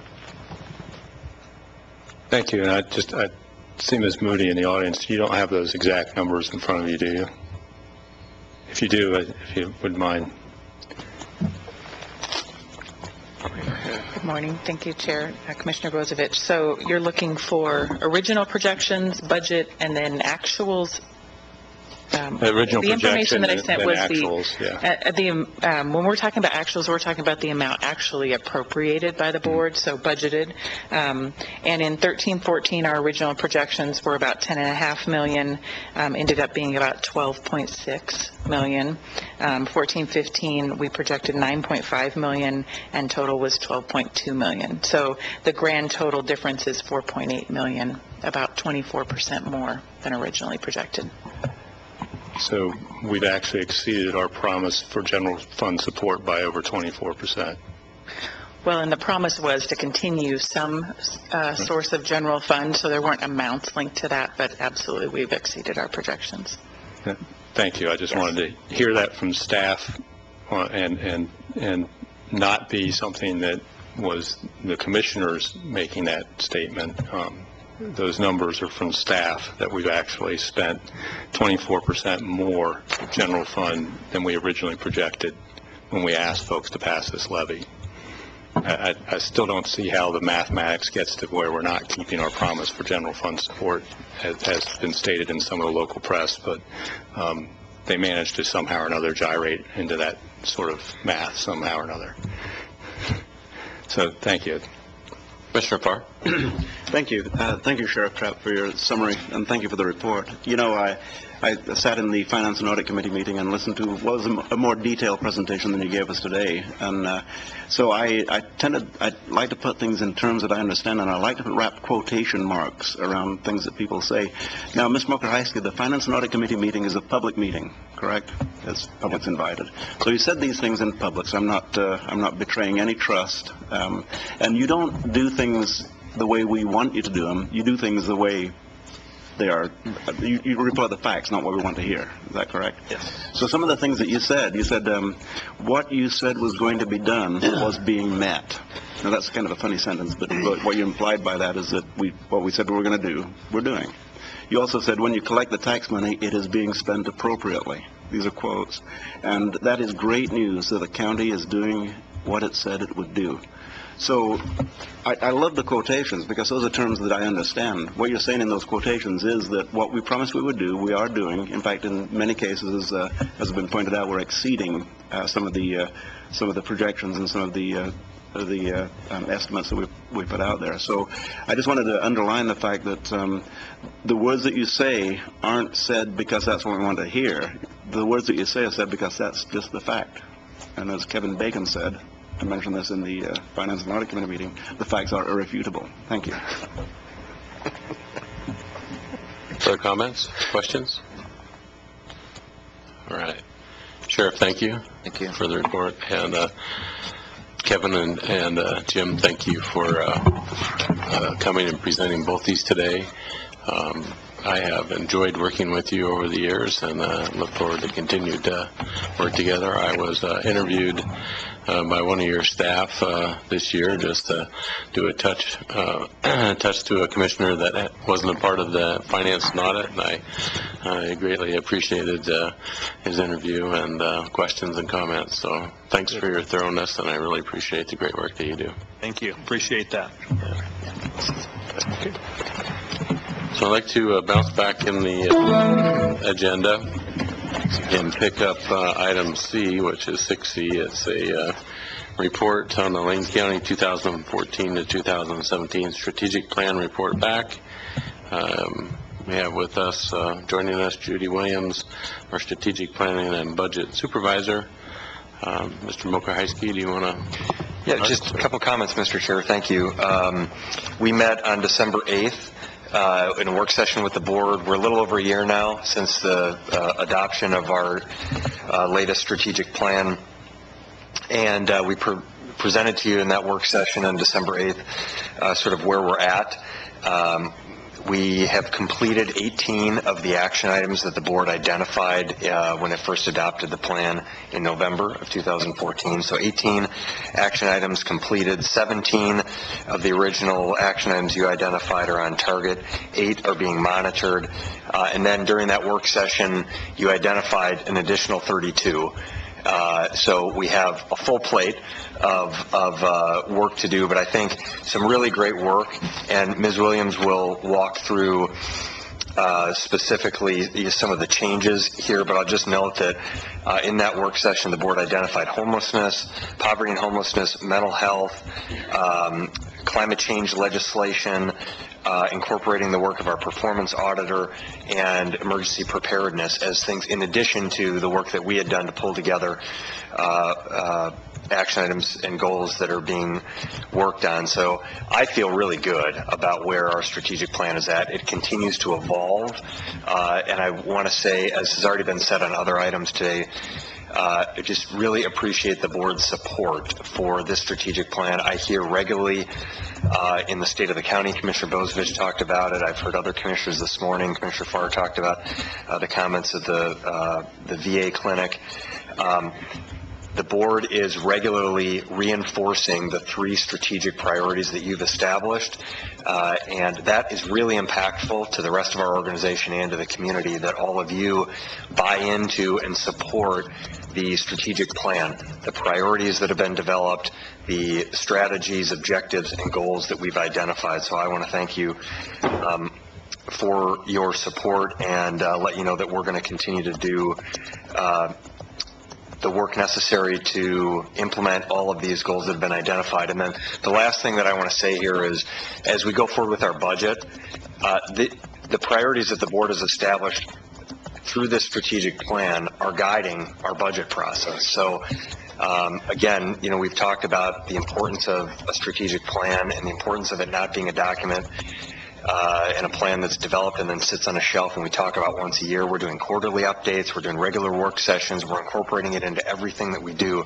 So it really is meaningful work, and I think that you will see that here today, and then certainly when we propose the budget for the Budget Committee on May 3rd, you'll see a reflection of the board's priorities from the strategic plan in that effort. And with that, I'll turn over to Ms. Williams.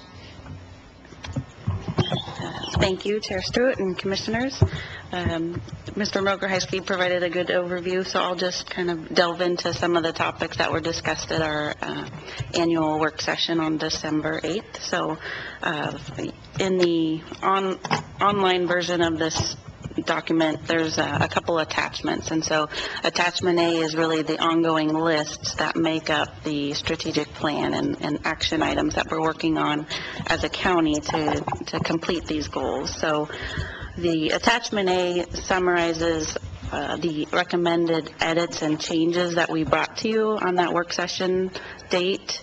as well as some of the items that, after our great discussion on the work session, we incorporated those items, as Mr. Mokrzycki pointed out, and we incorporated those into this document as well, so trying to address those topics. So I can go over a couple of those for you.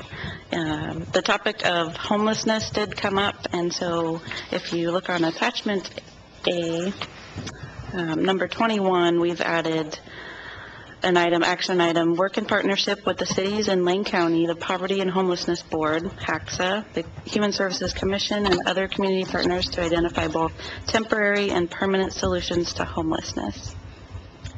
In addition, we also wanted to cover some of the mental health services and issues in the county. So with that, we also added number 22 and 23 below that. So item 22 and 23, those are action items listed here, but are part of the behavioral health strategic plan. So there's a lot of work going on in the behavioral health department to narrow down exact action items for their strategic plan. So we're incorporating those into the county strategic plan. So those are increasing access to behavioral health services and improving the service delivery model of care. And there's ongoing collaboration existing and taking place. Also 23, increasing quality improvement activities and improving quality assurance within behavioral health, a community mental health provider for Lane County. So we'll be continuing to monitor those as the behavioral health strategic plan takes place and continuing on as we achieve those action steps. In the area of climate change, there was an item brought forward to more closely monitor the state and federal legislation. So attachment A, item 34, we have monitor future state and federal legislation related to climate change and potential impacts to Lane County. And this is an additional action item that really also ties into the item above that with our best management practices initiative, and you'll be hearing back from them I think in the next month, you'll hear a report back from them. So this monitoring legislation really breaks out this into two different items. So again, addressing the legislation pieces as well as looking at our countywide best practices. In the area of infrastructure, we did a lot of, as you heard in the work session, and there was an infrastructure objective that we've had this last year, and also looking at the work that's been done countywide and particular human resources and a number of other factors with our performance auditor. We added another objective to look at the internal infrastructure of Lane County. And so we are addressing a number of items that really relate to a high-performing local workforce, working on some of the items like the Lane Genuity program that's taking place and providing feedback countywide. We also have an item that's looking at our performance and business operations. So we did add a couple items related to the performance auditor work that's being done. So item number 61, complete performance audits and financial indicators and behavioral health to identify successes and solutions to improve services. And those are taking place. So we just wanted to incorporate that into the work plan. And following that, number 62 addresses, we're hoping that it addresses to your satisfaction, enhancing the emergency preparedness and the continuity of operations planning within Lane County.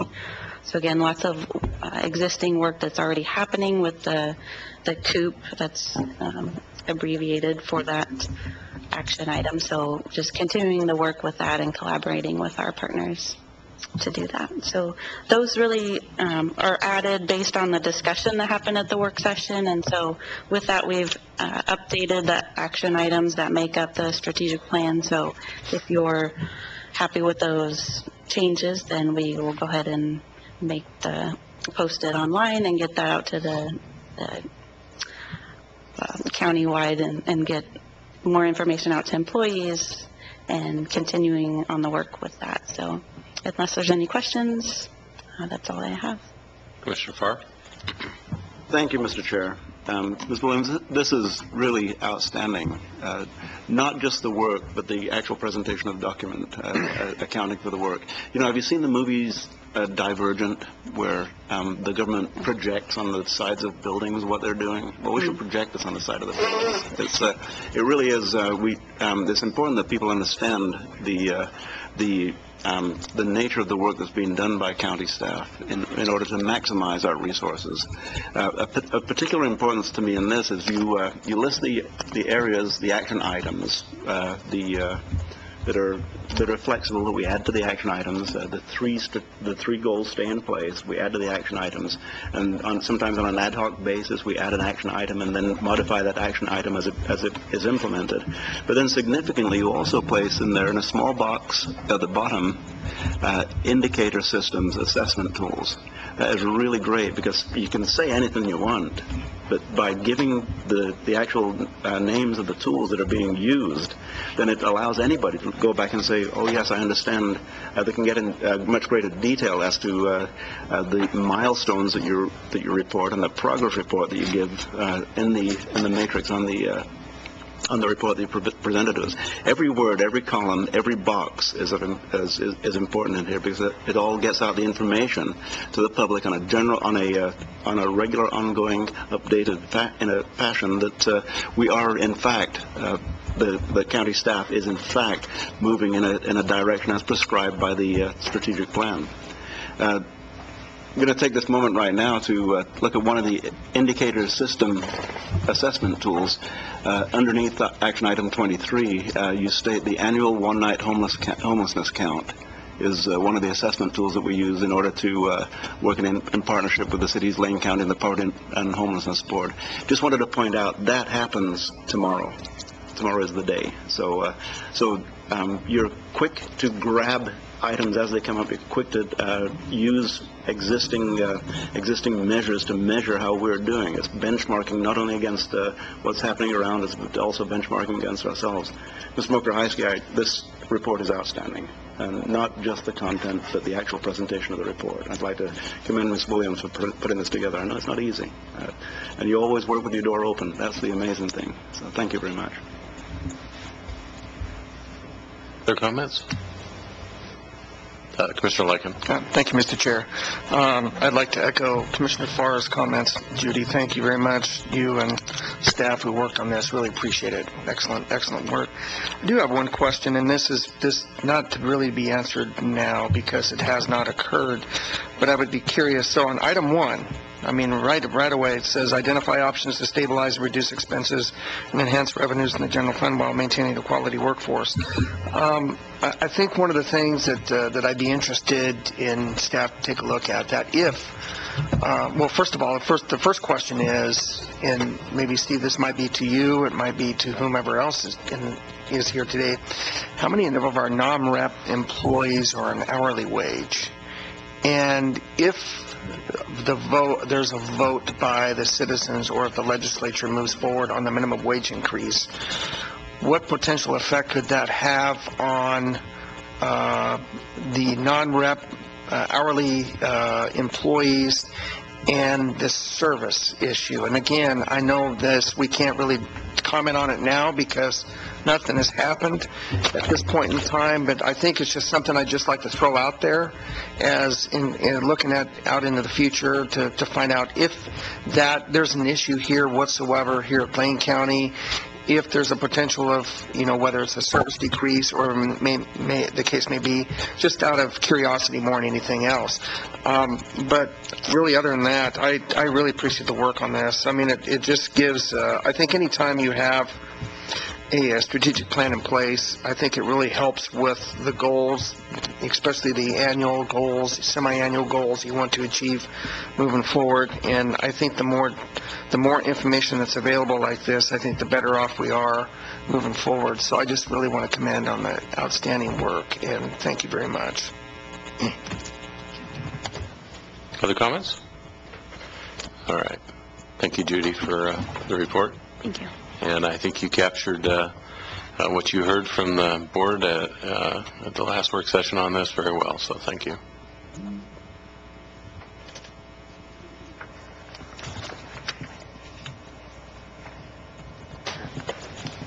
Okay. Thank you. All right, great. So we'll move to item 7, which is county council. First item is announcements. I'd like to welcome Mr. Dingle.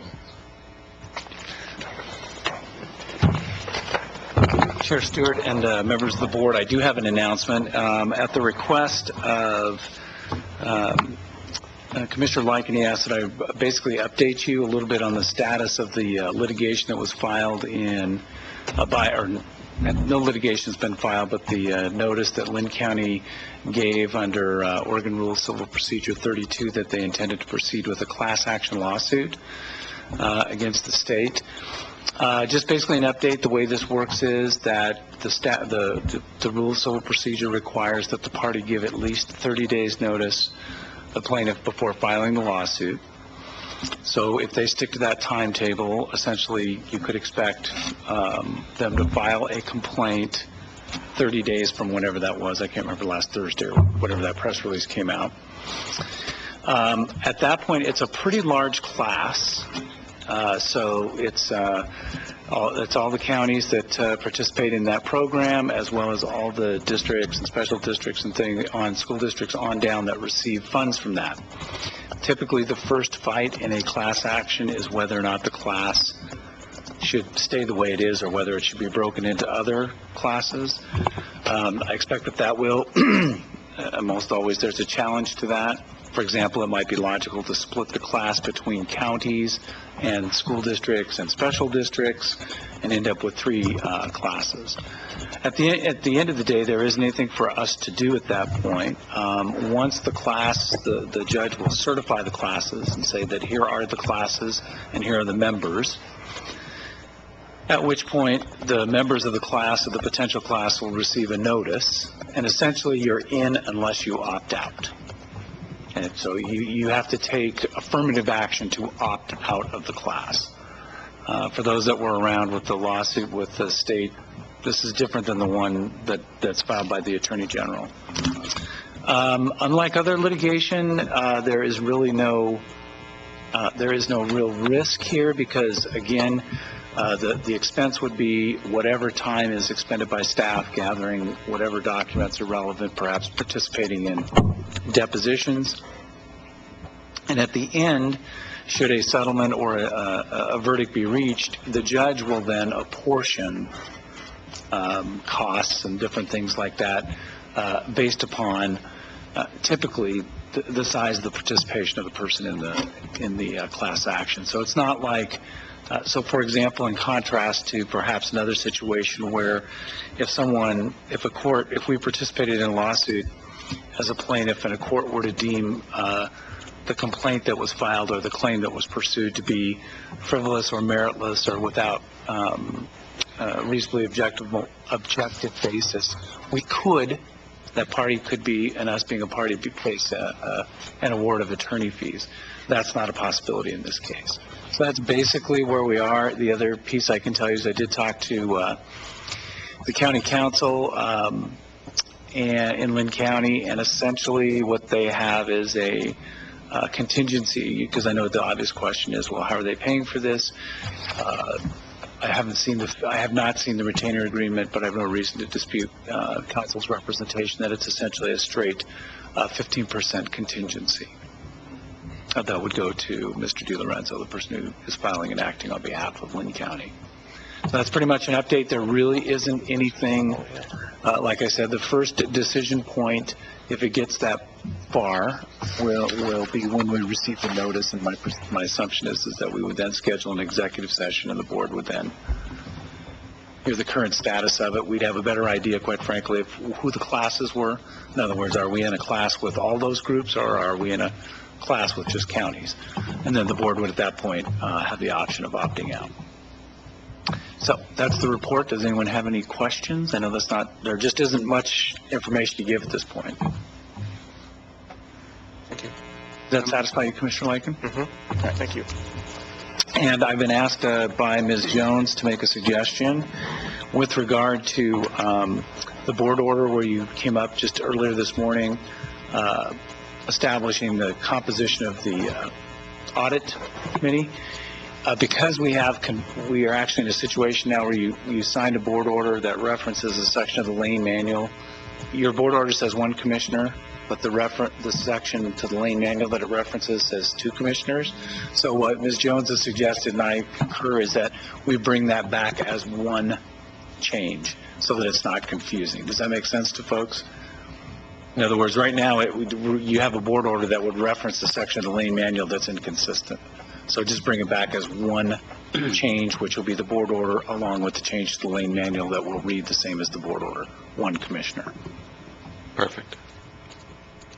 And I imagine because we did approve the board order today, that won't stop the recruitment process. No. As long as the recruitment process is moving forward. Yeah, I just didn't want to have a board order that was referred to an inconsistent section of the Lane manual. Right? Okay. That's everything I have.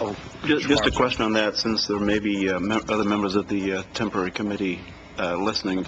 When you bring that back, it's for consideration. It's not for approval. So with the change to 1 from the 2 that's recommended that's currently in place, there's a recommended change to what is currently in place. Correct. The manual change, you mean? Yes. Yes, that's correct. Thank you.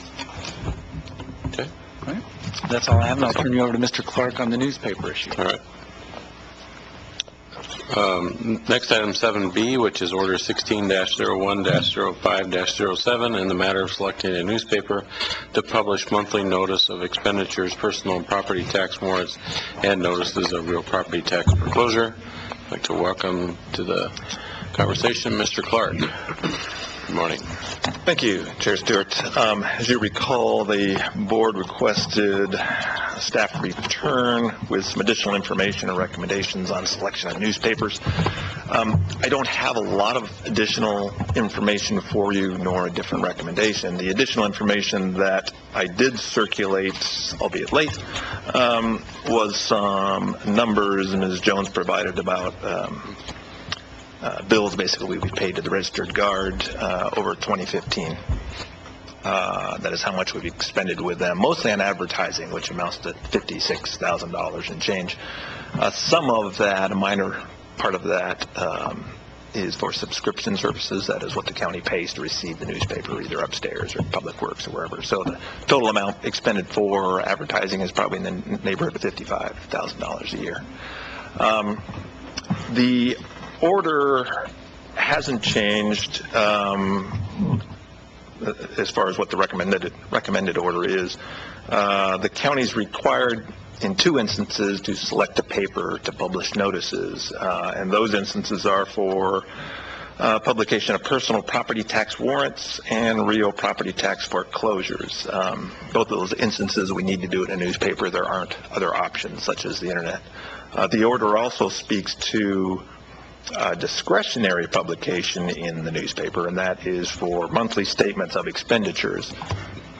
According to Ms. Moody, we don't ever publish those in the newspaper anymore. Those are always on the internet because that's an option that's spelled out in the statute, and of course it's cheaper. And since we do that monthly, the cost would be fairly high if we published all those in the newspaper, so we've just gone to exclusively internet on that. The ability is there if we wanted to put it in the newspaper, but that's not our practice at this point. There's a convoluted, well, I'll just back up and say under ORS 193.020, that section requires that we publish in the newspaper that is best suited to give actual notice. There's a convoluted definition of newspaper, which is in 193.010, which frankly doesn't help the analysis much. The fallback really is which paper, given the facts that we know, is best suited to give actual notice. My recommendation in this is that that's the Registered Guard, in part because the circulation and readership is greater than any of the other newspapers, including the Eugene Weekly, and the geographic coverage appears to be better as well. But that's really the criteria I think the board needs to focus on, is which paper does the board think is best suited to give actual notice. So, I'm available for any questions you have. Commissioner Bozovich?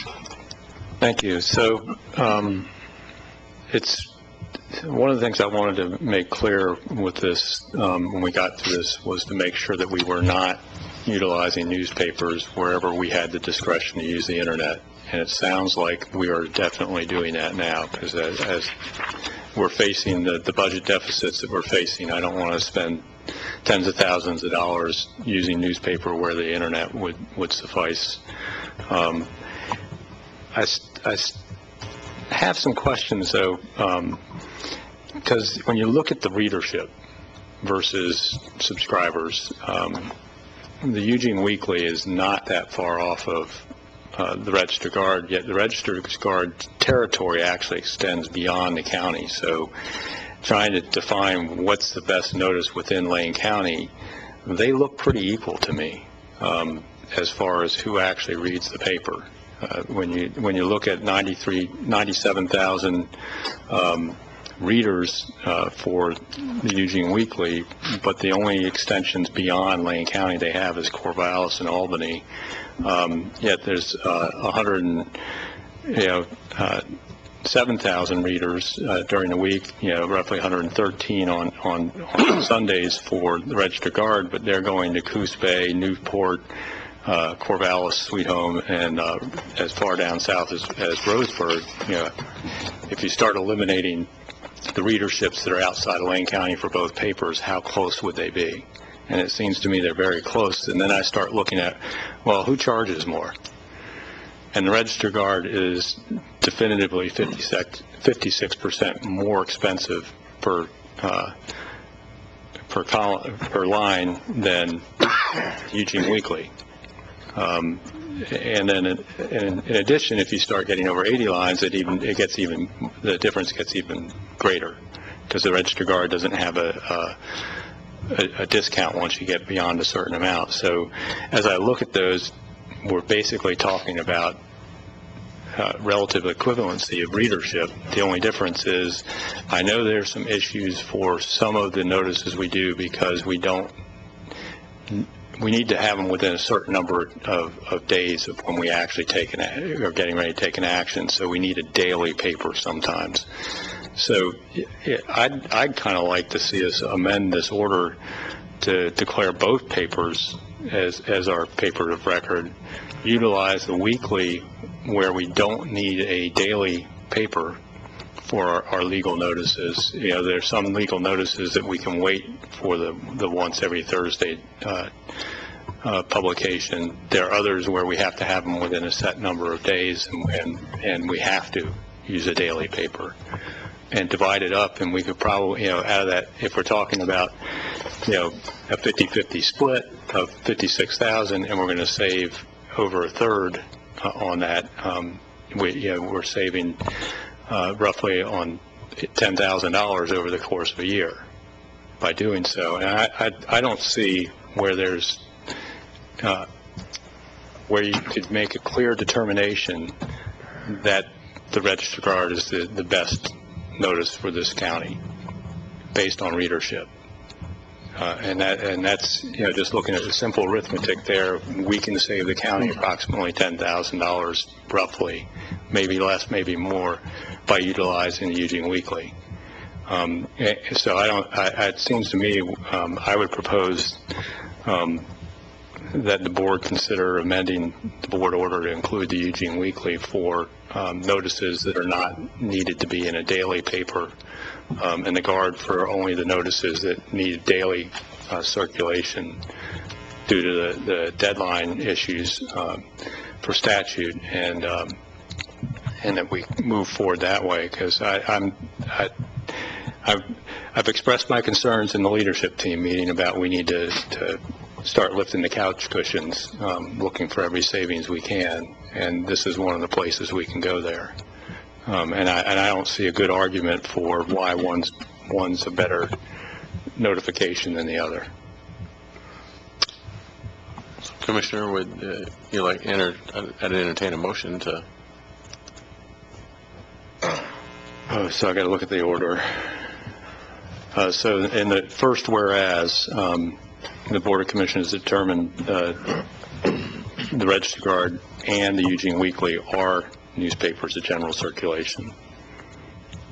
And then in the therefore, the Register Guard and Eugene Weekly are hereby selected as the newspapers of general circulation in the county. And I think we need to strike the monthly statement of expenditures because we don't publish those we publish those on the internet. Even though it says may be published, I don't think we even need to reference that because I don't want there to be any confusion. And where personal property tax warrants, and I think somewhere, and this is where I think it might have to come back to us, I would recommend we add a sentence in there that describes utilizing the Eugene Weekly wherever possible and the Register Guard only for those notices that require daily circulation. And that I don't want to try and wordsmith in a meeting. I would prefer that to come back from staff and legal and be reviewed by legal counsel. So what I'm hearing is a potential motion to send this back to staff with the suggestions that made and bring it back with a final order. So I'll make that motion to refer this back to staff to declare both the Eugene Weekly and Register Guard as our newspapers of general circulation in the county, and to amend the order to reflect utilizing the Eugene Weekly where possible and for the cost savings, and the Register Guard only for those notices that require a paper of daily circulation. Okay. Mr. Clark, well, should I have a second first? Second.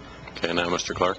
Well, it may speak to the motion. I didn't hear one of the things in your motion, one of the things you mentioned, Commissioner Bozovich, which is the striking essentially of the second paragraph, which provides for the reference to the monthly statements. Yeah, and I don't know if that needs to be in the motion, but that's just kind of a general comment. If we don't utilize a newspaper for that, it's kind of an unnecessary item to be in the board order. But so. Okay. Commissioner Sorensen. A few years ago, we had a review of this, and we found pretty much what Commissioner Bozovich just mentioned, that circulation on the weekly newspapers within Lane County, with the exception of Eugene Weekly, was down. Circulation of the Register Guard was down. That costs in the other weeklies and in the Register Guard were high, and that the idea of putting more publications that were required in the Eugene Weekly, and maybe the difference between what's being suggested now and what we tried then, was that we would take the savings and pile it back into the promotion of our website, so that we would be encouraging people to go to our website for legal notices. And this may be a question for Mr. Mokrzycki, but do we publish all of our legal notices on our website in one place, or is it scattered throughout our website, or do you know? And I'm sorry for ambushing you, because I don't know the answer myself.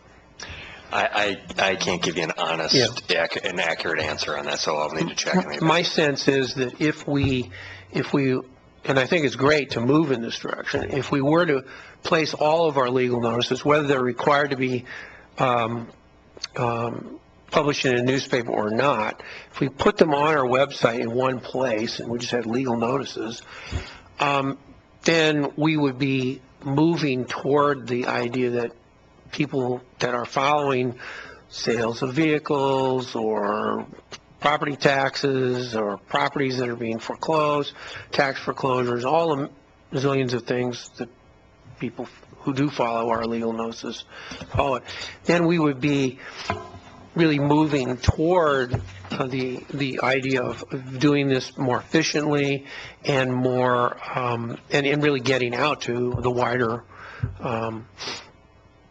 community. And until the legislature decides that newspapers aren't necessarily the best way to get this information out, it's outside of our control, and maybe we could put this on our legislative agenda at some point. But until that, then we should look for these alternatives, such as finding the, newspapers that meet our need, and I think that this motion encapsulates the problems in selecting one newspaper over the other, because one's a daily, and we need that sometimes, and one's a weekly with a relatively decent circulation. So I think it's the one thing I guess I would add, and it's not part of the motion, it's not really part of the debate, but that is maybe get a legal section on our website where, in addition to sending stuff to publication, legal counsel, to a list of vendors, whatever we do, in addition to all that, get it on the legal notice section of our website so that we can always refer people to that. I think that's a reform that should be a follow-up to this discussion. I'll leave the details of that to the web designers, I guess, but I think to answer the question originally asked, which is it all in one place? I think no. And for example, we advertise a lot of contract opportunities for the county. That's on a separate site that of its own. I think actually Jim Chaney might have had a say in where that was put and what it looks like. But I think you could do what you're asking, at least the web folks could, but you'd have to structure it and organize it in such a way that you could find the legal notices we're talking about, these foreclosure notices and whatnot, distinct from all those litany of contract opportunities, for example, that are out there. We do get complaints, constituent complaints, that when we put something out for a request for proposals, or we put something out for a bid, or we tell people we're having a meeting, people always come back and say, I didn't know. And one way to not completely answer this problem, but one way to at least have a truthful institutional response, and that is all legal notices are put on our legal page, on our website. And that way we're saving money, because we're not putting all those notices that aren't required to be published in a newspaper of general circulation within the jurisdiction. We're saving money by putting them on our legal notice website. So just an idea. I don't want to complicate this motion, because I really think this is a reform, and I really want to say I think this is a good move to try to implement putting more stuff on the internet, fewer things in newspapers, and use the newspapers that more carefully meet our needs. And maybe it'll lead to the reform of why are we putting all these notices in newspapers in 2016, other than there's a lobby in Salem, it's very strong, and they want things in their newspapers, and they want people to pay for it. So. Commissioner Bozovich. Thank you. I just want to mention real quick, technology management team met yesterday, and one of the things we got a presentation on is the redesign of our website, and there will be probably an easier way to get to those kind of notices in the new website as they look at how people access that information now and where it comes in from, where there's going to be actually like a citizens drop-down menu and what citizens would normally want to look at on our website, rather than being more by department, where it's going to be less departmentalized as a website and more, this is what, I'm a business and I deal with, looking for Lane County information. What's the normal information businesses look for? One of them might be request for proposals. Citizens, what are the legal notices, what properties are out for sale, that sort of thing. So I think you'll see more of a combining of all that in the new website design, and that's great input actually as they're going through that website design. But they are in the process of the redesign of our site right now, so I think you'll see a lot of those changes coming. Okay. Further conversation on the motion? All in favor? Aye. Aye. Opposed? Passed unanimous. One more time, Mr. Clark, and we'll get her done. Well, Chair Stewart, I was going to suggest that order come back on the consent calendar, unless this board wants to talk about it. That's right. Yeah. All right. Okay. So we'll move into item 8, which is Commissioner's business. Do we have any announcements? Commissioner Lycan? Thank you, Mr. Chair. So this Friday in Salem will be the meeting of the Super Act. And now as the new chair of the Area Commission on Transportation, I'll be attending on behalf of Lane County. And we have 6 projects moving forward. Actually, we're feeling very confident about the projects considering the recent passage of the what's called the FAST Act, so the new transportation package from Congress that will allocate additional dollars to each of the states for STIP money. And so we have, in fact, our ranked in order, we have Veneta project. It's a multi-path project is number 1. We have a project in Eugene, number 2, a Florence project, number 3, and a Springfield project, number 4, along with one other Eugene and Springfield project moving forward as well. So we're actually feeling good about the funding for this. Territorial Highway, again, was taken off this step because of the, there's a pot of money that ODOT has that they can actually, instead of going into a committee, that ODOT themselves can make decisions on the funding. I don't want to go into too much detail on that piece, but we're actually very confident having conversations up the food chain with ODOT. We feel very confident that we're going to have, finally, after all these years, some funding in place for Territorial Highway and for obviously safety issues, but also I think we can all agree that this is a real potential for tourism, and especially up near the wineries. And so I just want to report that. And so expect to do a little caucusing with our fellow members that are acts within the region too. But I think because of the dollars that are being allocated, I think we're all feeling pretty good that our projects will be funded. Okay, so next week we'll be looking for a great report. I hope so. Other comments? Just want to announce real quick that I will not be at the board meeting next week because I'll be in D.C. in the United Front trip with Eugene, Springfield Schools, Willamette Lane, and Lane Transit District doing our annual lobbying trip. And I'm hoping that it doesn't snow anymore. Don't count on it. 4 feet. Good luck. I'd just like to, it's kind of a trivial, but I'd like to announce that on Sunday, our district bowling tournaments took place, and I'd like to announce that the Siuslaw Vikings, the men's team or boys team, they took first place and are headed to state. And close to my heart, the Lady Lions, Cottage Grove Lions, took first place, and they'll be headed to state. So it's a good weekend for Lane County high school sports, and looking forward to next month and see what it brings. So, Mr. Park. You know, we do get to do personal announcements, I do believe. Is that right? Okay. So I want you all to look at this. That's my grandbaby. Neil, if you can focus. Oops, I'll get that. Is all of that Neil, subject, if you can focus on this. Is all of that appropriate for all audiences? It is appropriate for all audiences. This is my grandson, our first grandchild, who was born a little more than 24 hours ago in Tucson, and we will be seeing him very, very soon. Thank you. Yay. Yay. All right. So with that, we'll move to item B.